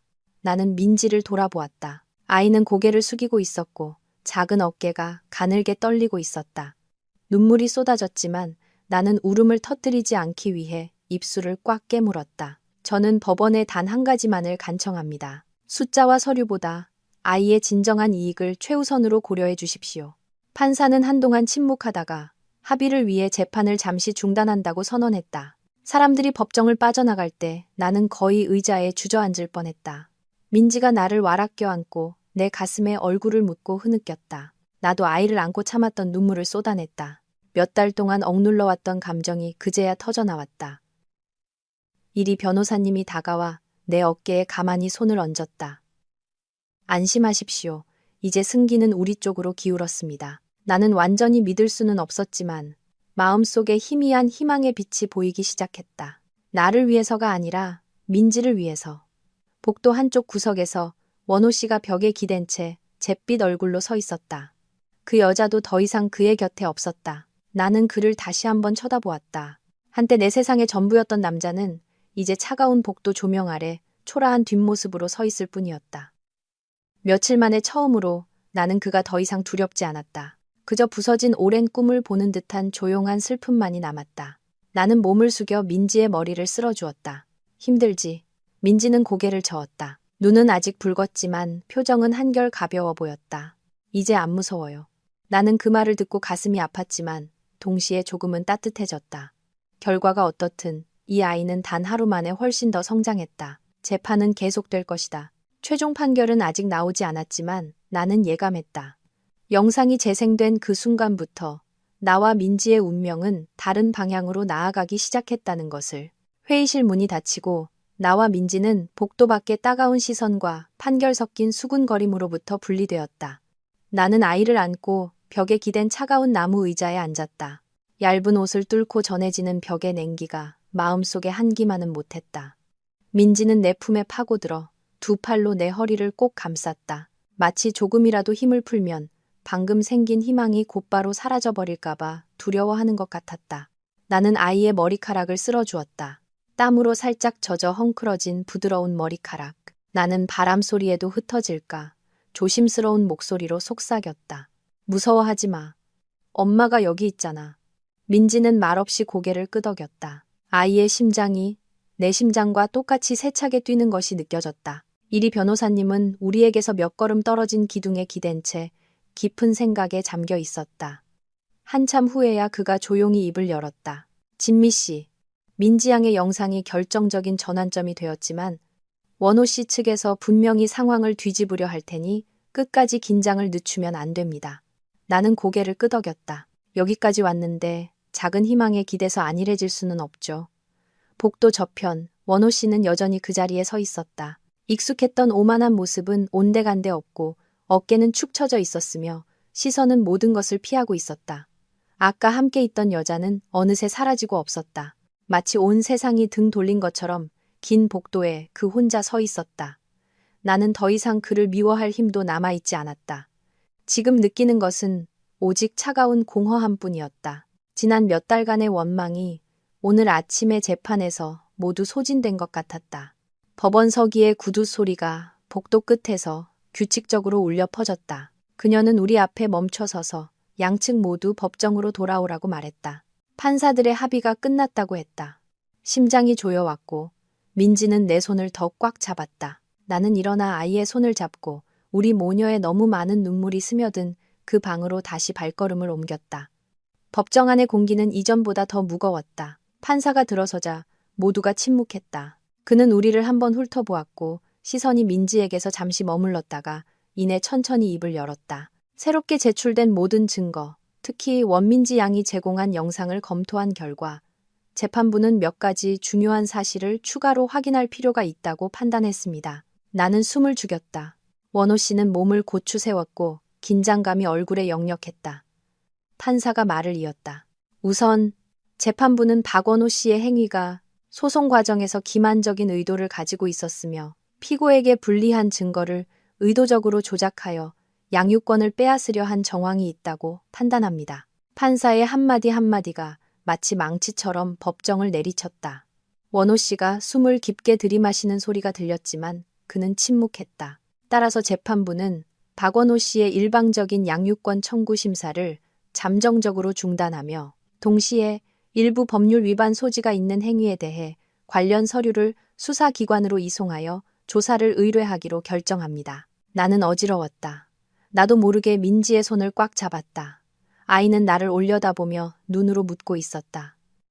판사는 나를 똑바로 바라보았다. 수사 결과가 나올 때까지 법원은 원민지 양을 어머니인 서진미 씨가 직접 보호하고 양육하도록 명합니다. 박원호 씨는 규정에 따라 면접 교섭권을 가지나 피고의 동의와 관계기관의 감독 없이는 임의로 아이를 접촉하거나 데려갈 수 없습니다. 귀가 멍해졌다. 1초, 2초. 나는 방금 내가 민지를 내 곁에 둘 수 있게 되었다는 사실을 겨우 이해했다. 나는 몸을 숙여 아이를 와락 껴안았다. 어느새 눈물이 아이의 어깨를 적시고 있었다. 민지도 나를 꼭 껴안으며 떨리는 목소리로 말했다. 그럼 이제 엄마랑 집에 가는 거예요? 나는 목이 메어 말없이 고개를 끄덕였다. 반대편에서는 원호 씨가 충격에 빠진 채 얼어붙어 있었다. 입술이 살짝 움직였지만 아무 소리도 나지 않았다. 그의 변호사가 귀에 대고 무언가 작게 속삭였지만 그는 공허한 눈으로 고개를 저을 뿐이었다. 재판은 무거운 분위기 속에서 잠정적으로 끝났다. 사람들이 하나둘씩 법정을 떠났다. 나는 민지를 데리고 법정을 나서며 마치 몇 달 동안 계속된 폭풍 후에서 막 빠져나온 듯한 기분을 느꼈다.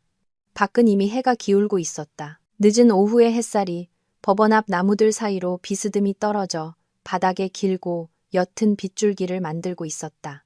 나는 고개를 들어 숨을 깊게 들이마셨다. 며칠 만에 처음으로 가슴이 답답하지 않게 숨을 쉴 수 있었다. 이리 변호사님이 내 곁으로 와서 가라앉은 목소리로 말했다. 우선은 두 분에게 잘된 일이지만 여전히 마음의 준비를 하셔야 합니다. 원호 씨 측에서 쉽게 포기하지 않을 수도 있습니다. 나는 누구보다 그 사실을 잘 알고 있었다. 나는 민지를 내려다보았다. 아이는 길가의 마른 나뭇잎들을 가볍게 차며 걷고 있었다. 작디작은 모습이었지만 이전과는 무언가 달라 보였다. 더 단단해진 느낌이었다. 힘들지 않아? 내가 물었다.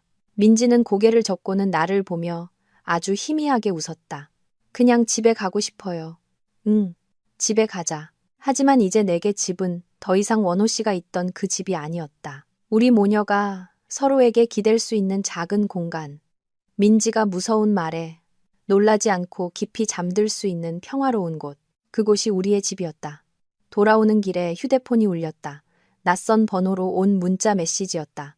이걸로 이겼다고 생각하나? 아직 안 끝났어. 짐작하지 않아도 원호 씨라는 것을 알 수 있었다. 나는 한참 동안 화면을 바라보다가 조용히 전원을 껐다.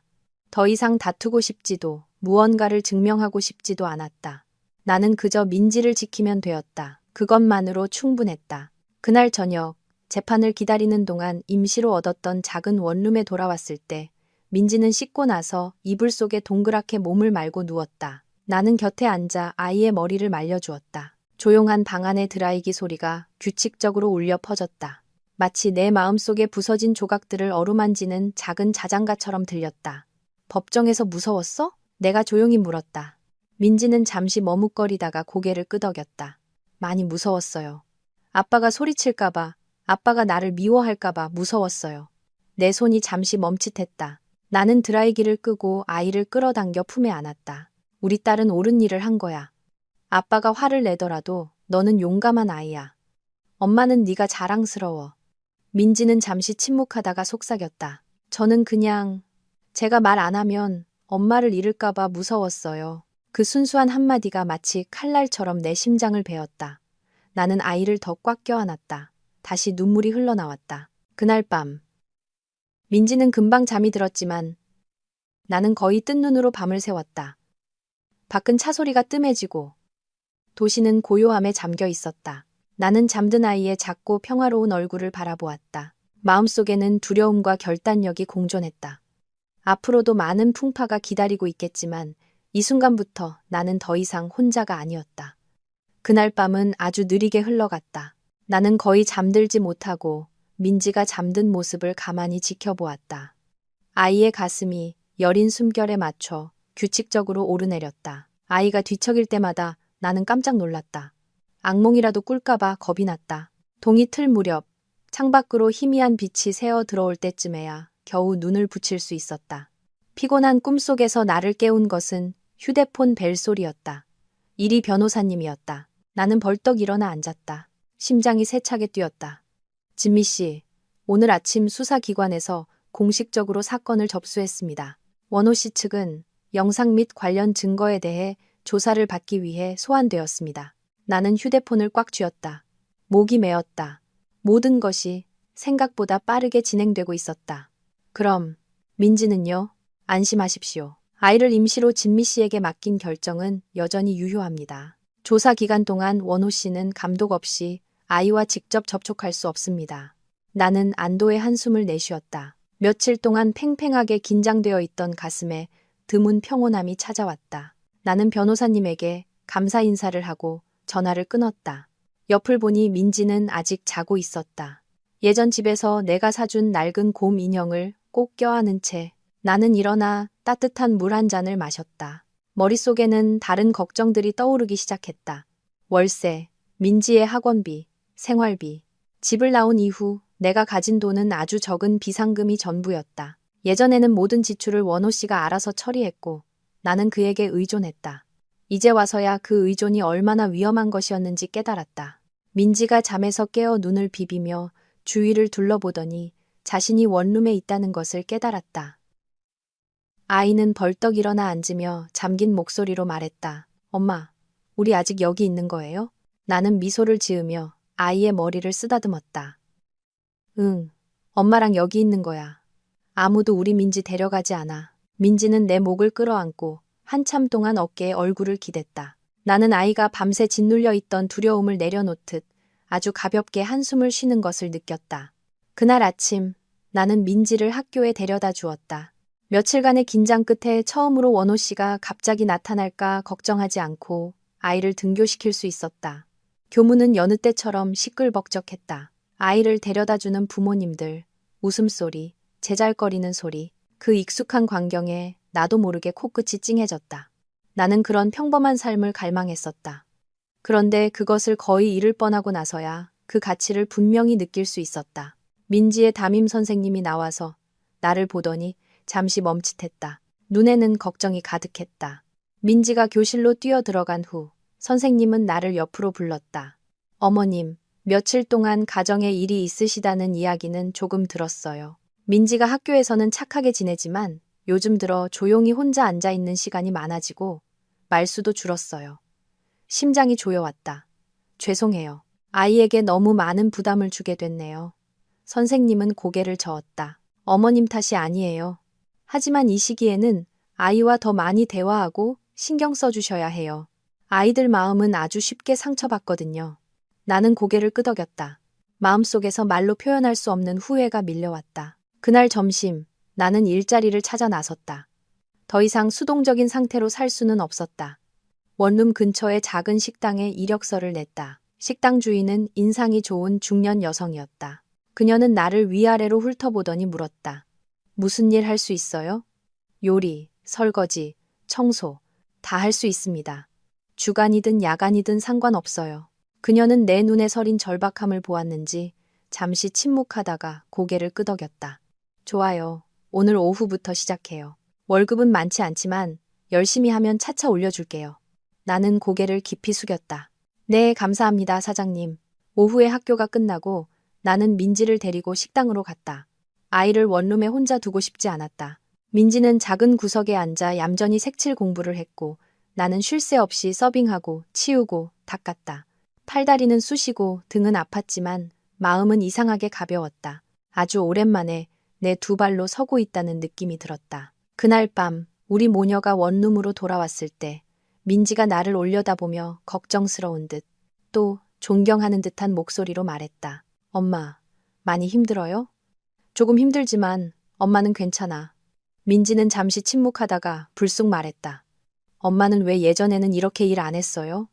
나는 흠칫했다. 7살짜리 아이에게 어떻게 대답해야 할지 몰랐다. 나는 그저 아이의 등을 가만히 쓸어주었다. 그때는 집에서 우리 민지 돌보는 것만으로도 충분하다고 생각했어. 하지만 이제는 엄마가 일을 해야 우리 딸을 지킬 수 있다는 걸 알았어. 민지는 아마 내 말을 다 이해하지는 못했겠지만 고개를 끄덕였다. 밤에 민지의 옷을 개고 있을 때 휴대폰이 다시 울렸다. 이번에는 다른 낯선 번호였지만 수화기 너머의 목소리를 듣자마자 시어머니라는 것을 알 수 있었다. 목소리는 쉬어 있었고 망설임이 섞여 있었다. 진미야, 나다. 너랑 원호 이야기 들었다. 나는 침묵했다. 이 상황에서 무슨 말을 해야 할지 몰랐다. 예전에 우리 부부가 다툴 때마다 시어머니는 늘 아들 편을 들었다. 나는 혼자 감당하는 것에 익숙해져 있었다. 나도 걔가 그런 짓을 할 줄은 몰랐다. 그래도 민지는 내 손주잖니. 나는 휴대폰을 꽉 쥐었다. 내가 그 애를 한 번만 볼 수 있을까? 간단해 보이는 질문이었지만 나는 한참을 망설였다. 민지가 더 이상 어떤 상처도 받지 않기를 바랐다. 하지만 민지가 아직 할머니에 대한 정이 남아있다는 것도 알았다. 어머니, 당분간은 민지를 저와 학교 외에는 아무도 만나게 하지 않을 생각이에요. 모든 일이 안정되면 그때 다시 생각해 볼게요. 수화기 저편에서 잠시 침묵이 흘렀다. 그리고 시어머니의 목소리가 작아졌다. 그래, 알겠다. 나는 전화를 끊고 무거운 마음을 느꼈다. 너무 일찍 마음이 약해져서는 안 되었다. 단 한 번의 실수로 민지는 방금 빠져나온 그 소용돌이에 다시 휘말릴 수 있었다. 며칠 후 원호 씨는 공식적으로 두 번째 소환 조사를 받았다. 이리 변호사님이 알려주었다. 그 여자 계좌로 이체된 자금 흐름이 조사 중이며 재산 은닉 혐의가 있다고 했다. 나는 그 말을 듣고 등골이 서늘해졌다. 원호 씨가 막다른 길로 몰리고 있다는 것을 알 수 있었다. 그리고 내가 우려했던 대로 어느 날 저녁 내가 일을 마치고 민지를 데리고 원룸으로 돌아가는 길에 골목 입구 가로등 아래 서 있는 한 남자의 그림자를 보았다. 얼굴을 자세히 보지 않아도 그 익숙한 모습이 원호 씨라는 것을 바로 알 수 있었다. 나는 즉시 민지의 손을 꽉 잡고 아이를 내 등 뒤로 숨겼다. 심장이 세차게 뛰었다. 그는 거기 서 있었다. 눈에 띄게 수척해진 모습, 못한 얼굴, 피로와 분노가 뒤섞인 눈빛. 진미야. 그가 쉰 목소리로 불렀다. 민지랑 잠깐만 얘기하게 해줘. 나는 고개를 저었다. 목소리가 굳어졌다. 가세요. 당신은 민지랑 접촉할 수 없어요. 그는 비웃었다. 비뚤어진 웃음이었다. 내가 그렇게 무서워? 나는 대답하지 않았다. 그저 연약하지만 단호한 벽처럼 아이 앞을 막아섰다. 잠깐만 얘기하겠다는데 우리 딸이잖아. 민지가 내 등 뒤에서 떨었다. 아이의 손이 땀으로 축축한 것이 느껴졌다. 당신이 그런 식으로 아이에게 상처 주기로 선택한 순간부터 당신은 더 이상 아버지로서의 권리가 없어요. 원호 씨의 눈빛이 어두워졌다. 나는 그의 눈에서 분노와 무력감이 끓어오르는 것을 보았다. 이 순간부터 나와 민지의 싸움은 아직 끝나지 않았다는 것을 직감했다. 원호 씨는 희미한 가로등 불빛 아래 미동도 없이 서 있었다. 그의 얼굴은 불과 몇 주 사이에 10년은 늙어버린 듯 sep했다. 나는 민지 앞을 막아선 채 온몸의 신경을 곤두세웠다. 등 뒤에 아이는 울지 않았지만 가쁜 숨결에 내 등허리가 가늘게 떨렸다. 아이 근처에 오지 마세요. 나는 차가운 길바닥에 못을 박듯 한 글자 한 글자 힘주어 말했다. 원호 씨는 비웃었다. 마른 기침 같은 웃음소리였다. 내가 무슨 죄인이라도 되는 것처럼 구는군. 어쨌든 민지는 내 딸이야. 하지만 당신은 더 이상 아이에게 안전한 존재가 아니에요. 그 말에 그는 잠시 멈칫했다. 순간 그의 눈빛에서 아주 작은 균열을 본 것 같았지만 그것은 금세 짜증과 무력감으로 뒤덮였다. 몇 분만 얘기하겠다는데 뭐가 그렇게 무서워? 나는 민지의 손을 더 꽉 잡고 아이를 내 몸쪽으로 끌어당겼다. 당신이 또 아이에게 상처 줄까봐 무서워요. 그게 전부였다. 원호 씨는 나를 보다가 민지를 보았다. 그의 목소리는 조금 부드러워졌지만 여전히 무언가 낯선 기운이 섞여 있었다. 민지야, 이리 와서 아빠랑 얘기 좀 하자. 아빠가 보고 싶었어. 민지가 떨었다. 아이는 그를 쳐다보지도 못하고 내 등 뒤에서 조용히 고개를 저었다. 나는 아이가 아주 작게 속삭이는 소리를 똑똑히 들었다. 무서워요. 심장이 누군가에게 짓눌리는 것 같았다. 나는 고개를 들어 원호 씨를 바라보았다. 더 이상 감정을 억누를 수 없었다. 들었죠? 아이가 무섭다고 하잖아요. 당장 가세요. 그의 눈에 분노의 불꽃이 튀었다. 원호 씨가 한 걸음 다가서자 나는 즉시 민지를 데리고 뒷걸음질 쳤다. 온몸이 팽팽한 활시위처럼 긴장되었다. 바로 그때 골목 입구에서 오토바이 한 대가 들어왔다. 헤드라이트 불빛이 그의 얼굴을 스치며 초라하고 당황한 표정을 환히 비췄다. 원호 씨는 멈칫했다. 그는 나를 마지막으로 한번 쳐다보았다. 눈빛에는 애원과 도전이 뒤섞여 있었다. 이걸로 네가 이겼다고 생각해, 진미야? 아직 안 끝났어. 그 말을 남기고 그는 돌아섰다. 그의 그림자가 어두운 골목길 위로 길게 늘어졌다. 나는 그의 발소리가 밤속으로 완전히 사라질 때까지 한참 동안 그 자리에 서 있었다. 민지가 흐느끼며 울음을 터뜨리고 나를 꼭 껴안았다. 엄마, 너무 무서웠어요. 나는 아이를 안고 떨리는 숨을 내쉬었다. 이제 괜찮아. 아빠가 더 이상 우리한테 아무것도 못해. 하지만 그렇게 말하면서도 정작 나 자신은 그 말을 온전히 믿지 못했다. 그날 밤 민지는 잠을 설쳤다. 아이는 꿈속에서 몇 번이나 놀라며 작게 엄마를 불렀다. 나는 밤새 아이 곁을 지켰다. 머릿속에는 가로등 아래 서 있던 원호 씨의 어두운 눈빛이 계속해서 맴돌았다. 막다른 길에 몰린 사람이 어떤 일을 저지를 수 있는지 나는 잘 알고 있었다. 다음 날 아침, 나는 평소보다 일찍 민지를 학교에 데려다 주었다. 담임 선생님께 아이를 좀 더 신경 써서 봐달라고, 특히 낯선 사람이 찾아오면 주의해달라고 부탁했다. 선생님은 걱정스러운 얼굴로 고개를 끄덕였다. 점심때 식당에서 일하고 있을 때 이리 변호사님에게서 전화가 왔다. 그의 목소리는 평소보다 가라앉아 있었다. 진미 씨, 어젯밤에 원호 씨가 찾아왔었다고요. 심장이 쿵 내려앉았다. 네, 골목 입구에 서 있었어요. 변호사님은 무거운 한숨을 내쉬었다. 수사기관에서 그 여자 계좌가 동결되었다는 사실을 막 확인했습니다. 자금 중 일부가 원호 씨와 직접적인 관련이 있고요. 지금 그의 심리 상태가 매우 불안정할 겁니다. 절대 밤에 혼자 다니지 마시고 그와 단둘이 만나는 일은 피하셔야 합니다. 알겠습니다. 이상한 일이 있으면 바로 연락드리겠습니다. 나는 전화를 끊고 마음이 복잡해졌다. 원호 씨에게 나와 민지는 더 이상 단순한 전처와 딸이 아니었다. 그가 필사적으로 빠져나가려는 길목을 막고 있는 가장 큰 장애물이었다. 그날 오후 민지를 데리러 학교에 갔을 때 아이가 평소와 달리 선생님도 없이 교문 앞에 혼자 서 있는 것을 보았다. 멀리서도 아이의 얼굴이 창백한 것이 보였다. 나는 겁에 질려 달려갔다. 민지야, 왜 혼자 여기 서 있어?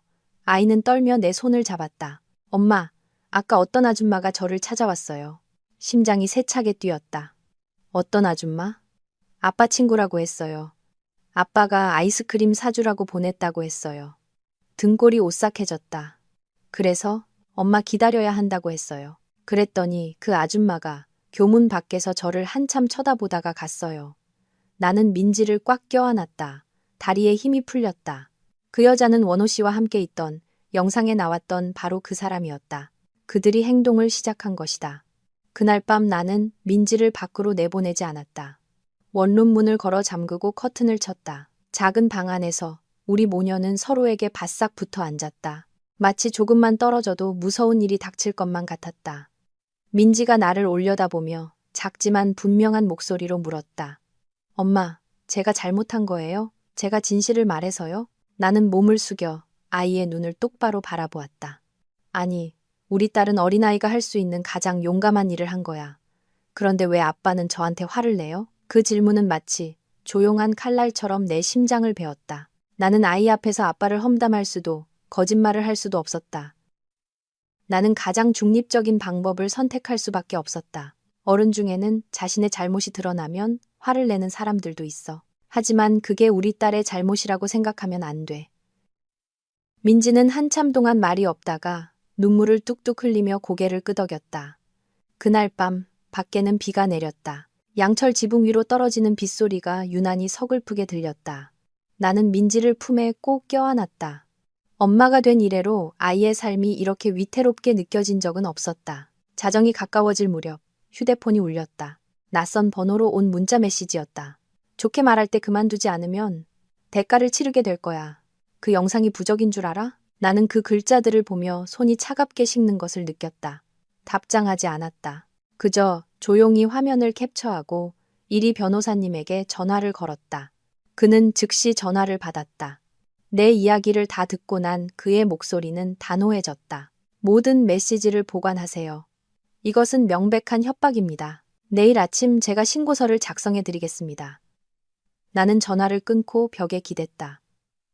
어둠 속에서 내 심장 박동과 민지의 규칙적인 숨소리가 선명하게 들렸다. 더 이상 물러설 곳이 없었다. 이 순간부터 조금이라도 약해지면 민지는 다시 그 계산으로 가득한 곳으로 끌려 들어갈 것이다. 밖에서는 여전히 비가 세차게 내리고 있었다. 내 마음속에서도 또 다른 폭풍이 일고 있었다. 더 이상 단순한 공포의 폭풍이 아니었다. 어떤 대가를 치르더라도 아이를 지키겠다는 결심의 폭풍이었다. 다음 날 아침, 아직 비가 부슬부슬 내릴 때 나는 민지를 데리고 원룸을 나와 내가 이 상황에서 유일하게 믿을 수 있는 친구인 추 언니네 집으로 향했다. 언니는 문을 열고 흠뻑 젖은 우리 모녀를 보자마자 깜짝 놀랐다. 어머, 진미야, 무슨 일이야? 나는 긴 말하지 않고 고개를 저으며 민지를 안으로 들여보낸 후 협박 문자에 대해 간단히 설명했다. 언니는 이야기를 듣고 소스라치게 놀라며 즉시 문을 걸어 잠갔다. 며칠 여기서 지내. 사람이 어떻게 일을 이 지경까지 만들 수 있는지 믿을 수가 없네. 고맙다는 말을 하기도 전에 휴대폰이 울렸다. 이리 변호사님이었다.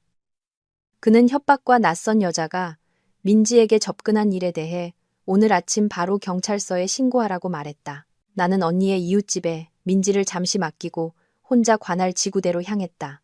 담당 경찰관 앞에 앉자 내 손이 얼마나 떨리는지 똑똑히 알 수 있었다. 나는 협박 문자부터 골목에서 원호 씨를 마주친 일, 교문 앞에 나타난 여자 이야기까지 모든 것을 털어놓았다. 며칠 동안 억눌러왔던 모든 것이 끊어지는 숨결 사이로 터져나왔다. 경찰관은 신중하게 내 이야기를 듣고 협박 문자, 영상, 그리고 법원의 임시 양육권 결정서 등 모든 증거를 제출해달라고 요청했다. 모든 것이 기록된 후 그는 진지한 목소리로 말했다. 안심하십시오.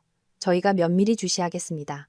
지속적으로 협박하거나 아동에게 불법적으로 접근하는 행위가 있을 경우 법에 따라 처리될 것입니다. 나는 고개를 끄덕였지만 마음은 여전히 불안했다. 막다른 길에 몰린 사람이 이성을 잃는 순간 법이 항상 그 충동을 막아주지는 못한다는 것을 알고 있었기 때문이다. 그날 오후 나는 민지를 데리고 추언니네 집으로 돌아왔다. 아이는 걱정으로 가득한 하루를 보낸 탓인지 지쳐 보였다. 밥도 거의 먹지 않고 내 곁에 꼭 붙어 앉아 있었다. 나는 아이의 등을 쓸어주며 마음이 아팠다. 엄마, 왜 우리 원룸으로 안 가요? 나는 잠시 멈칫했다가 조용히 대답했다. 며칠만 여기서 안전하게 지내자, 우리 딸. 민지는 고개를 끄덕였지만 눈에는 혼란이 가득했다. 계속되는 불안정한 상황이 아이가 겨우 되찾은 희미한 안정감을 갉아먹고 있다는 것을 알 수 있었다. 그날 저녁, 내가 설거지를 하고 있을 때 추언니가 심각한 얼굴로 다가와 휴대폰을 내밀었다. 진미야, 이거 좀 봐. 화면에는 한 맘카페의 게시물이 떠 있었다. 익명의 계정이 나에 대해 애매모호한 글을 올린 것이었다. 남편을 피해 아이를 데리고 도망치고 아빠도 못 만나게 하는 엄마. 정신적으로 문제가 있다는 소문도 있음. 아래에는 악의적인 추측과 근거 없는 비난 댓글이 가득했다. 나는 그 글을 보며 온몸이 차갑게 식었다. 이것은 정확히 원호 씨가 영상에서 말했던 방식이었다. 나를 폄훼하고 비정상적인 사람으로 만드는 것. 다만 이번에는 그 일을 하기 위해 법원이 필요 없었을 뿐이다. 추언니가 분개했다. 이거 분명히 그쪽에서 퍼뜨린 거야. 가만히 있으면 안 돼. 나는 지친 목소리로 고개를 저었다. 지금 내가 나설수록 저 사람들은 신나서 일을 더 키울 거예요. 법적으로 해결될 때까지는 그냥 민지를 지키는 데만 집중해야 해요. 하지만 마음속으로는 이것이 더 이상 법적 다툼이 아니라 진실이 악의적인 소문 앞에서 속수무책으로 무너질 수 있는 여론전이라는 것을 깨닫고 있었다. 그날 밤 민지는 열이 살짝 올랐다. 나는 거의 뜬 눈으로 밤을 새우며 아이의 몸을 닦아주었다. 아이는 잠꼬대 속에서 내 손을 꼭 잡고 엄마, 아빠 더는 보고 싶지 않아라고 중얼거렸다. 심장이 조여왔다. 아이의 공포가 이제는 잠속까지 파고들고 있다는 것을 알았다. 이틀 후 지구대에서 다시 연락이 왔다. 협박 문자를 보낸 휴대폰 번호가 원호 씨의 지인, 즉 영상에 나왔던 바로 그 여자와 직접적인 관련이 있다는 것이 확인되었다고 했다. 나를 비방한 맘카페 게시물 또한 원호 씨가 자주 드나들던 곳에 IP 주소와 일치했다. 경찰관이 단호하게 말했다. 두 사람을 소환하여 협박, 명예훼손, 그리고 합법적인 양육권 침해 혐의에 대해 조사할 것입니다. 나는 그 말을 듣고 마음이 반은 가볍고 반은 무거웠다. 마침내 진실이 힘을 얻기 시작했다는 것에 안도했지만 법이 더 깊이 개입하면서 나와 원호 씨의 관계가 돌이킬 수 없는 강을 건넜다는 것을 깨달았기 때문이었다. 그날 오후 경찰서를 막 나섰을 때 길 건너편에 서 있는 원호 씨를 보았다. 그는 다가오지 않고 멀리서 나를 바라보고만 있었다. 그의 눈빛에는 더 이상 지난밤의 공격성이 아닌 벌거벗은 절망이 담겨 있었다. 나는 걸음을 늦추고 모든 일이 벌어진 후 처음으로 그를 제대로 쳐다보았다. 한때 내 남편이었던 남자는 앙상하게 말라 있었고 눈은 푹 꺼져 있었으며 어깨는 더 이상 과거의 오만함을 지탱할 힘이 없는 듯 축 처져 있었다. 그가 작게 불렀다. 진미야. 나는 멈춰 섰지만 돌아보지 않았다. 정말로 날 막다른 길까지 몰고 가야겠어? 나는 가방끈을 꽉 쥐었다. 목소리는 이상할 정도로 평온했다. 아니요. 당신이 스스로 그 길로 걸어 들어간 거예요. 그가 씁쓸하게 웃었다. 난 그냥 민지를 지키고 싶었을 뿐이야. 나는 돌아서서 그를 바라보았다. 눈에는 더 이상 원망이 아닌 너무 많은 상처 끝에 남은 피로감만이 있었다. 거짓말하고 협박하고 아이 엄마를 비방하는 방식으로요? 민지가 커서 아빠가 무슨 짓을 했는지 알게 되면 어떻게 잘할 거라고 생각했어요? 원호 씨는 무언가 더 말하려는 듯 입을 열었지만 이내 굳게 다물었다. 처음으로 그가 자신을 변호할 말을 찾지 못하는 것을 보았다. 더 이상 우리 모녀 근처에 오지 마세요. 나는 천천히 말했다. 아직 아이를 조금이라도 사랑한다면 나머지는 법이 해결하게 놔두세요. 나는 돌아섰다. 이번에는 다시 돌아보지 않았다. 그날 저녁 추언니네 집에 돌아오자 민지가 책상에 앉아 그림을 그리고 있었다. 작은 집 아래 두 사람이 손을 잡고 서 있는 그림이었다. 내가 온 것을 보고 아이는 달려와 나를 안았다. 엄마, 우리 집 그렸어요. 나는 그 그림을 보며 코끝이 찡해졌다. 앞으로 많은 풍파가 남아있겠지만 저 어린 마음속에서 아이는 이미 돌아갈 집이 있다고 믿기 시작했다. 그것만으로도 나는 계속 나아갈 충분한 힘을 얻었다. 그 후 며칠은 지루한 장마처럼 무겁게 흘러갔다. 나는 규칙적으로 식당에 출근했고 아침에 민지를 학교에 데려다주고 오후에 데려왔다. 저녁에는 추언니네 집 작은 방으로 돌아와 연약한 안전지대 안에서 조용히 지냈다. 밖에서는 인터넷상의 소문이 잠잠해졌다가 다시 고개를 드는 것을 반복했다. 나는 침묵을 선택했다. 악의적인 글을 볼 때마다 화면을 끄고 숙제하는 민지를 보며 무너지지 않겠다고 다짐했다. 어느 날 오후 식당에서 컵을 닦고 있을 때 추언니가 창백한 얼굴로 달려왔다. 휴대폰을 쥔 손이 떨리고 있었다. 진미야, 경찰서에서 너랑 민지 빨리 오라고 전화 왔어. 나는 컵을 놓쳤다. 싱크대에 부딪히는 소리와 함께 차가운 물이 튀었다. 머릿속에 수백 가지 나쁜 상상이 스쳐 지나갔다. 나는 서둘러 사장님께 양해를 구하고 민지를 데리러 달려갔다. 아이는 내 다급한 모습에 덩달아 불안해하며 내 손을 더 꽉 잡았다. 경찰서에서 담당 경찰관은 짧게 통보했다. 그 여자가 나에게 협박 문자를 보낸 사실을 시인했으며 원호 씨가 민지에게 접근해 심리적으로 압박하라고 여러 번 부추겼다고 자백했다는 것이었다. 그녀의 휴대폰에서 삭제된 추가 메시지들도 복원되었다고 했다. 그 말을 듣는 순간 보이지 않는 손이 내 심장을 꽉 움켜쥐는 것 같았다. 나는 민지를 돌아보았다. 아이는 고개를 숙인 채 두 손을 꽉 쥐고 있었고 얼굴은 창백했다. 나는 아이의 손을 잡아 내 온기를 전해주려 했지만 정작 내 마음도 그 어느 때보다 차가웠다. 경찰관이 한숨을 쉬었다.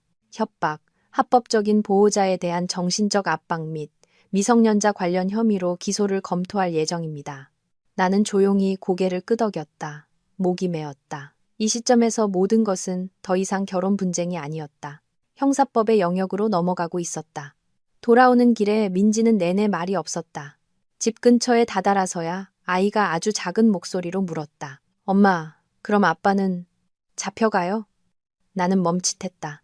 아이에게 아버지를 원망하라고 가르치고 싶지도 거짓말을 할 수도 없었다. 아빠는 자기가 한 일에 대해 책임을 져야 할 거야. 하지만 그렇다고 해도 아빠는 우리 민지를 낳아준 사람이란 건 변하지 않아. 민지는 고개를 끄덕였지만 눈빛은 낯설게 멀었다. 나는 아이의 마음속에 7살 아이가 감당하기 힘든 수많은 감정들이 뒤섞여 있다는 것을 알았다. 그날 밤 시어머니에게서 전화가 왔다. 목소리는 몹시 쉬어 있었고 뚜렷한 피로감이 묻어났다. 진미야, 나 방금 경찰서에서 오는 길이다. 심장이 조여왔다. 어머니는 왜 거기에? 원호. 걔가 몇 번 더 불려갔어. 집에 와서는 사람이 완전히 달라졌어. 내가 더는 걔 편들 생각은 없지만 그래도 내 아들이잖니. 나는 침묵했다. 시어머니를 위로할 힘도 더 이상 화를 낼 기력도 없었다. 네가 고생한 거 안다. 시어머니가 말을 이었다. 딱 한 가지만 부탁하자. 나중에 어떻게 되든 부자 사이의 연은 끊지 말아다오. 나는 입술을 꽉 깨물었다. 한참 후에야 대답했다. 끊을 생각은 없었어요. 하지만 민지를 다시 위험한 상황에 빠뜨릴 수도 없어요. 시어머니는 더 이상 말없이 한숨을 쉬었다. 나는 그 한숨 속에서 아들이 너무 깊은 잘못에 빠진 것을 지켜보는 어머니의 무력감을 똑똑히 들을 수 있었다. 그날 밤, 민지는 다시 열이 올랐다. 아이는 헛소리를 하며 꿈속에서 반복적으로 아빠를 불렀다. 나는 밤새 아이 곁에서 물수건을 갈아주고 체온을 재며 걷잡을 수 없이 떨리는 손을 주체하지 못했다. 아이가 무슨 꿈을 꾸는지 알 수 없었지만 그 꿈속에서 아버지의 그림자는 내가 생각했던 것보다 훨씬 더 아이의 영혼을 무겁게 짓누르고 있었다. 다음 날 아침, 민지의 열이 겨우 내렸을 때 이리 변호사님에게서 연락이 왔다. 수사기관에서 원호 씨와 그 여자의 불투명한 자금 이체에 대한 수사를 확대하고 있으며 법원에서도 곧 양육권에 대한 최종 결정을 내리기 위해 재판을 다시 열 것이라고 했다. 나는 전화를 끊고 마음이 반은 걱정되고 반은 안도되었다. 앞으로의 풍파가 아직 끝나지 않았다는 걱정과 마침내 모든 것이 끝을 향해 가고 있다는 안도감. 결과가 좋든 나쁘든 나는 다시 시작하기 위해 마침표가 필요했다. 기다림의 날들은 끝없이 길게 느껴졌다. 나는 일과 아픈 민지를 돌보는 것을 병행하며 정신은 언제나 팽팽한 활시위처럼 긴장되어 있었다. 어떤 밤에는 벽에 기댄 채 어둠 속에서 소리 없이 울었다. 아이가 볼까봐, 아이가 또다시 공포에 질릴까봐 두려웠다. 어느 날 오후 식당에서 테이블을 치우고 있을 때 사장님이 나를 불렀다. 진미 씨, 누가 찾아왔어. 밖으로 나가자. 시어머니가 가게 앞에 서 있는 것을 보고 심장이 쿵 내려앉았다. 그녀는 이전보다 훨씬 수척해져 있었고 머리카락은 불과 몇 주 사이에 더 희어진 것 같았다. 진미야, 민지 잠깐만 볼 수 있을까? 나는 망설였지만 시어머니의 피곤하고 진심 어린 눈빛을 보며 나쁜 의도로 온 것이 아니라는 것을 알았다. 나는 고개를 끄덕였다. 할머니와 손녀는 가게 구석의 작은 테이블에서 만났다. 민지는 처음에는 주저했지만 할머니가 몸을 숙여 안아주자 조용히 화답했다. 나는 멀리서 그 모습을 바라보며 복잡한 감정에 휩싸였다. 시어머니는 민지의 손을 잡고 떨리는 목소리로 말했다. 아가, 무서워하지 마라. 어른들이 잘못한 거지. 네 잘못은 하나도 없단다. 민지는 할머니를 올려다보았다. 순진한 눈빛이었다. 할머니, 아빠는 저한테 화났어요? 시어머니는 고개를 돌려 눈물을 소매로 닦았다. 잠시 후에야 조용히 고개를 저었다.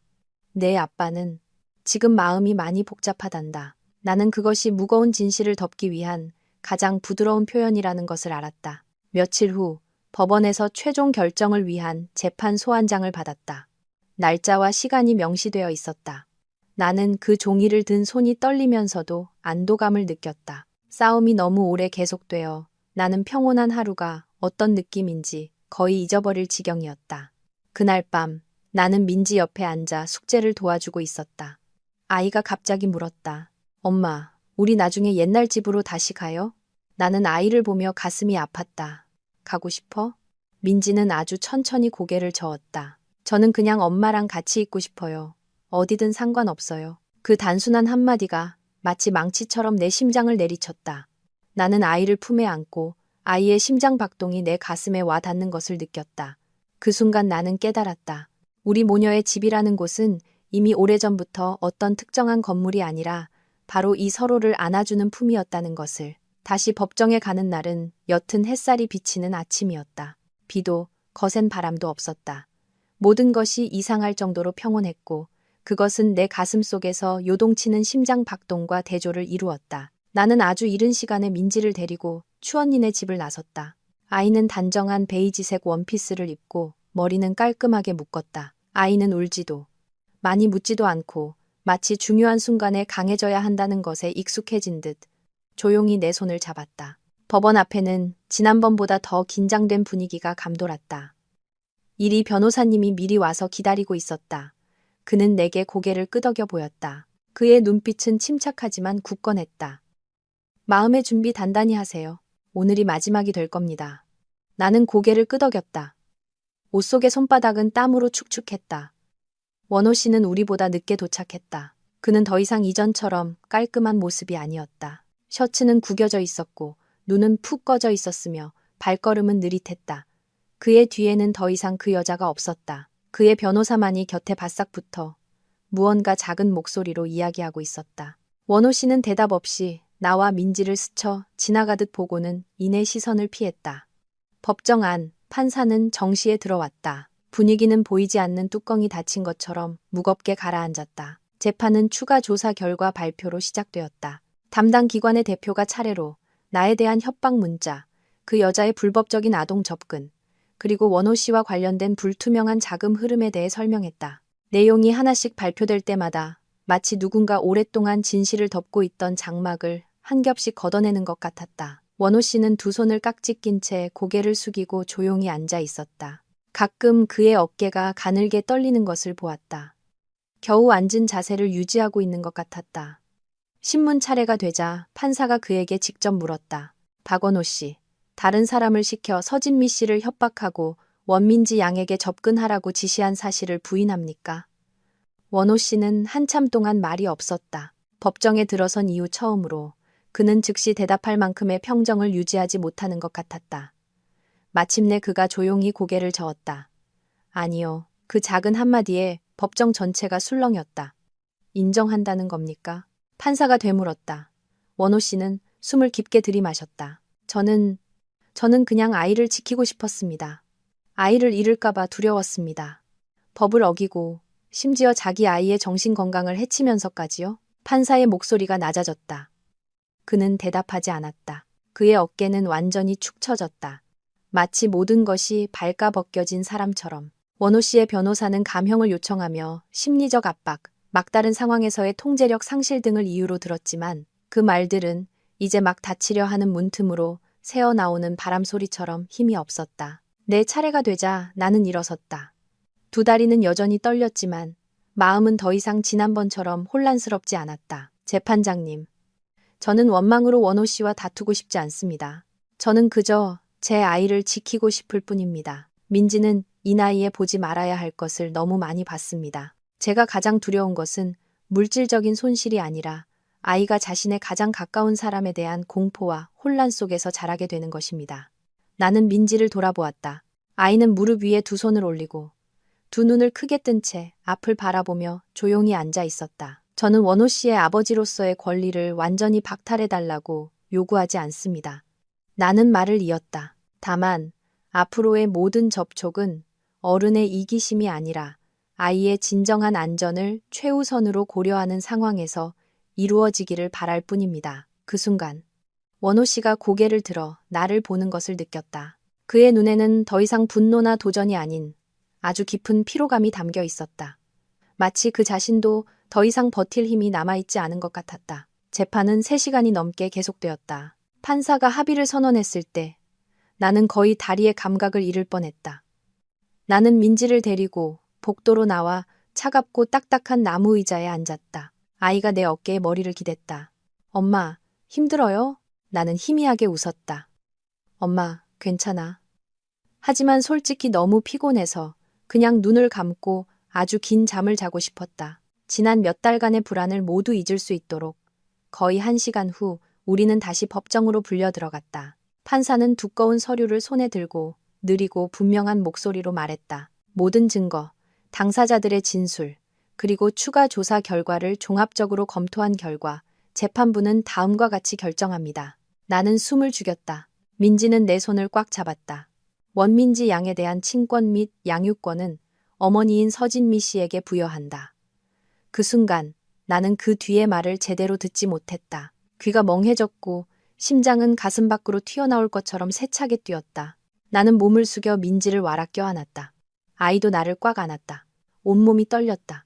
기쁨 때문인지 너무 오랜 시간 감내해온 긴장이 풀려서인지 알 수 없었다.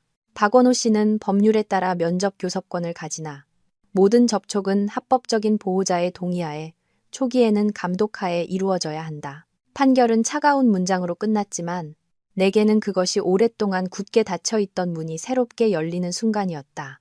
모두가 법정을 떠날 때 나는 여전히 그 자리에 서 있었다. 한 걸음만 더 내디디면 이 모든 것이 다시 꿈이 될까봐 두려웠다. 원호 씨가 내게서 몇 걸음 떨어진 곳에 서 있었다. 그는 민지를 보고 그리고 나를 보았다. 아주 오랜 시간이 흐른 후 그가 쉰 목소리로 말했다. 민지, 잘 부탁한다. 나는 고개를 끄덕였다. 더 이상 증오도 경쟁심도 없었다. 우리 사이에는 이제 완전히 부서진 결혼 생활에 벌거벗은 현실만이 남아 있었다. 민지가 그를 올려다보았다. 어린아이답지 않게 차분한 눈빛이었다. 아빠, 이제 엄마 슬프게 하지 마세요. 아이의 그 한마디는 두 어른의 가슴에 천천히 박히는 비수 같았다. 원호 씨는 고개를 돌렸다. 그의 손이 가늘게 떨리는 것이 보였다. 법원을 나서자 바깥의 햇살이 유난히 눈부시게 느껴졌다. 나는 숨을 깊게 들이마셨다. 더 이상 철문이나 따가운 시선 앞에서 답답함을 느끼지 않았다. 이제 우리 집에 가는 거예요? 민지가 물었다. 나는 몸을 숙여 아이를 바라보았다. 응, 우리 집에 가자. 하지만 나는 이것이 완전한 끝이 아니라는 것을 알고 있었다. 법은 내게 아이를 키울 권리를 주었지만 민지의 마음속에, 그리고 내 마음속에 남은 상처는 하루아침에 아물 수 있는 것이 아니었다. 그날 오후 나는 식당에 사직서를 냈다. 가장 힘들 때 나를 도와주신 사장님께 감사 인사를 드렸다. 저녁에는 추언니와 함께 얼마 안 되는 짐을 정리했다. 언니가 미리 알아봐준 새로운 원룸으로 이사할 준비였다. 이사 전날 밤 나와 민지는 나란히 누웠다. 아이가 머뭇거리며 물었다. 엄마, 나중에 아빠가 또 저 찾아올까요? 나는 잠시 침묵했다가 조용히 대답했다. 만약 아빠가 정말로 우리 민지를 위한 진심으로 찾아온다면 엄마는 막지 않을 거야. 민지는 고개를 끄덕이고 내 가슴에 얼굴을 묻었다. 숨소리가 점차 고르게 변했다. 나는 어두운 천장을 바라보았다. 가장 큰 시련은 더 이상 법정에 있는 것이 아니라 앞으로 다가올 세월에 있다는 것을 알았다. 민지가 지난날의 어두운 그림자 없이 자라게 하는 것. 새로운 원룸으로 이사하던 아침. 나는 이른 아침에 옅은 햇살 속에서 민지를 데리고 걸었다. 골목길은 아직 지난밤 내린 비에 축축한 냄새가 남아 있었다. 우리 모녀의 짐은 단출한 가방 몇 개가 전부였지만 내 마음은 마치 낡은 삶의 한 장을 덮고 새로운 삶의 첫걸음을 내딛는 것처럼 무겁고도 가벼운 감정이 교차했다. 새로운 방은 예전보다 작지만 더 밝았고 창문을 열면 작은 마당에 부겐빌레아 화분이 보였다. 민지는 방에 들어서서 주위를 둘러보더니 나를 돌아보며 눈을 반짝였다. 엄마, 여기는 햇빛이 들어요. 나는 미소를 지으며 고개를 끄덕였다. 이제 매일 아침 우리 딸 책상에 햇빛이 비칠 거야. 아이는 책가방을 내려놓고 창가로 달려가 밖을 내다보더니 다시 달려와 나를 와락 껴안았다. 나는 그 어린 마음 속에서 햇빛이 단순히 빛이 아니라 길고 어두운 시간을 지나 겨우 되찾은 안전함의 감각이라는 것을 알았다. 그 후 며칠 동안 우리 모녀의 삶은 서서히 규칙적인 리듬을 찾아갔다. 나는 원룸 근처의 다른 식당에서 다시 일을 구했다. 월급은 많지 않고 일은 힘들었지만 매일 저녁 퇴근하고 돌아올 때 문 앞에서 공책을 든 채 나를 기다리다가 내가 나타나면 눈을 빛내는 민지를 볼 때마다 모든 피로가 눈 녹듯 사라졌다. 민지는 다시 평범한 학교 생활로 돌아갔다. 아이는 예전보다 말이 줄었지만 한밤중에 악몽을 꾸며 놀라는 일은 점점 줄어들었다. 어느 날 밤중에 깨어보니 아이가 조용히 잠든 채 한 손을 내 손 위에 가만히 올려놓고 있었다. 그 작고 따뜻한 손길에 아이의 마음속 상처가 아직 사라지진 않았지만 적어도 더 이상 아이를 매일 밤 잠 못 들게 하지는 않는다는 것을 깨달았다. 원호 씨는 한동안 민지를 찾아오지 않았다. 이리 변호사님은 그가 재정 문제로 수사기관에 협조하고 있으며 정신적으로 크게 무너졌다고 전해주었다. 나는 기쁘지도 슬프지도 않았다. 마음 깊은 곳에서는 그저 그가 자신이 얼마나 잘못된 길을 걸었는지 깨닫고 더 이상 누구에게도 특히 민지에게 상처 주지 않기를 바랄 뿐이었다. 어느 늦가을 오후 내가 민지를 데리고 교문을 나서는데 아이가 갑자기 내 손을 끌어당겼다.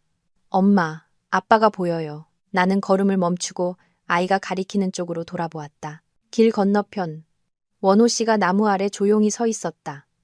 앙상한 몸, 어두운 색의 재킷. 그는 다가오지도 손을 흔들지도 않고 그저 우리 모녀가 있는 쪽을 바라보고만 있었다. 그의 눈빛은 더 이상 예전처럼 날카롭지 않고 조용하고 슬퍼 보였다. 민지는 내 손을 더 꽉 잡았다. 엄마, 아빠한테 인사해야 해요. 나는 몸을 숙여 아이를 보았다. 그 눈에는 더 이상 두려움이나 원망이 아닌 아주 어린아이다운 망설임이 담겨 있었다. 나는 조용히 대답했다. 네가 원하면. 민지는 숨을 깊게 들이마시고는 수줍게 손을 들어 가볍게 흔들었다. 멀리 서 있던 원호 씨는 잠시 멈칫하더니 이내 천천히 손을 들어 화답했다. 아무도 더 이상 다가가지 않았다. 그들 사이에는 길이 있었고 과거가 있었고 더 이상 예전으로 돌아갈 수 없는 모든 것이 있었다. 그날 이후 원호 씨는 더 이상 몰래 나타나지 않았다. 한 달 후 그는 변호사를 통해 규정에 따라 민지를 만나고 싶다는 신청서를 보내왔다. 나는 오랫동안 생각했다. 그날 밤 나는 아이에게 물었다. 아빠 보고 싶어? 민지는 잠시 침묵하다가 조용히 고개를 끄덕였다. 보고는 싶은데 엄마가 슬퍼할까 봐요. 나는 아이를 품에 안았다. 엄마는 우리 민지가 안전하게 아빠를 만난다면 슬프지 않을 거야. 첫 만남은 관계기관의 제안에 따라 한 상담센터의 상담실에서 이루어졌다. 나는 밖에 있었고 전문가의 감독 아래 민지만 원호 씨와 함께 안으로 들어갔다. 유리창 너머로 나는 그가 아이 앞에서 오랫동안 고개를 숙이고 있는 것을 보았다. 민지가 나왔을 때 아이는 울지도 웃지도 않고 그저 조용히 내 손을 잡았다. 엄마, 아빠가 저한테 미안하다고 했어요. 나는 조용히 고개를 끄덕였다. 더 묻지 않았다. 그가 무슨 말을 했는지는 중요하지 않았다. 가장 중요한 것은 민지가 더 이상 공황 상태에 빠지지 않고 그 만남을 견뎌낼 만큼 차분해졌다는 사실이었다. 시간은 느리지만 확실하게 흘러갔다.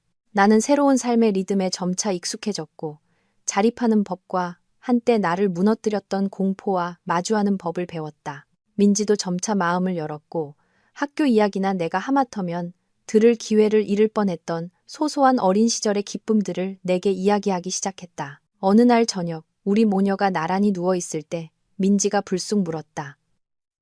엄마, 예전에 많이 슬펐어요? 나는 아이를 보며 희미하게 웃었다. 슬펐지. 하지만 이제는 더 이상 슬프지 않아. 왜요? 나는 아이가 잠들 때마다 머리를 기대던 내 가슴에 손을 얹었다. 엄마한텐 네가 있으니까. 민지는 잠시 침묵하다가 나를 꽉 껴안았다. 저도 엄마만 있으면 돼요. 그 순간 나는 과거의 모든 상실과 상처, 원망이 더 이상 무겁게 느껴지지 않는다는 것을 깨달았다. 내 인생에서 가장 소중한 것은 여전히 이 품 안에 온전히 남아 있었다. 어떤 아침에는 햇살 속에서 민지를 데리고 학교에 간다. 보도블록 위로 길게 늘어진 우리 모녀의 그림자를 보며 마음속에서 아주 가벼운 감정이 피어오른다. 나는 더 이상 과거의 의미처럼 물질적으로 풍요로운 집을 꿈꾸지 않고 사람들이 흔히 말하는 완전한 가정을 꿈꾸지도 않는다. 지금 내가 바라는 것은 이상할 정도로 소박하다. 매일 아이가 평화롭게 자라는 것을 보고 아이의 웃음소리를 듣고 더 이상 두려움에 놀라지 않고 아이가 편안히 잠드는 것을 보는 것. 나의 결혼은 파탄으로 끝났지만 나는 엄마로서 실패하지 않았다. 나는 단 한 가지, 아이의 안전을 지키기 위해 아주 많은 것을 희생했다. 그리고 바로 그것이 예전에는 미처 깨닫지 못했던 한 가지를 내게 가르쳐 주었다. 어떤 이별은 상실이 아니라 사람이 자신 안에 남은 선한 부분으로 살아가기 위한 유일한 길이라는 것을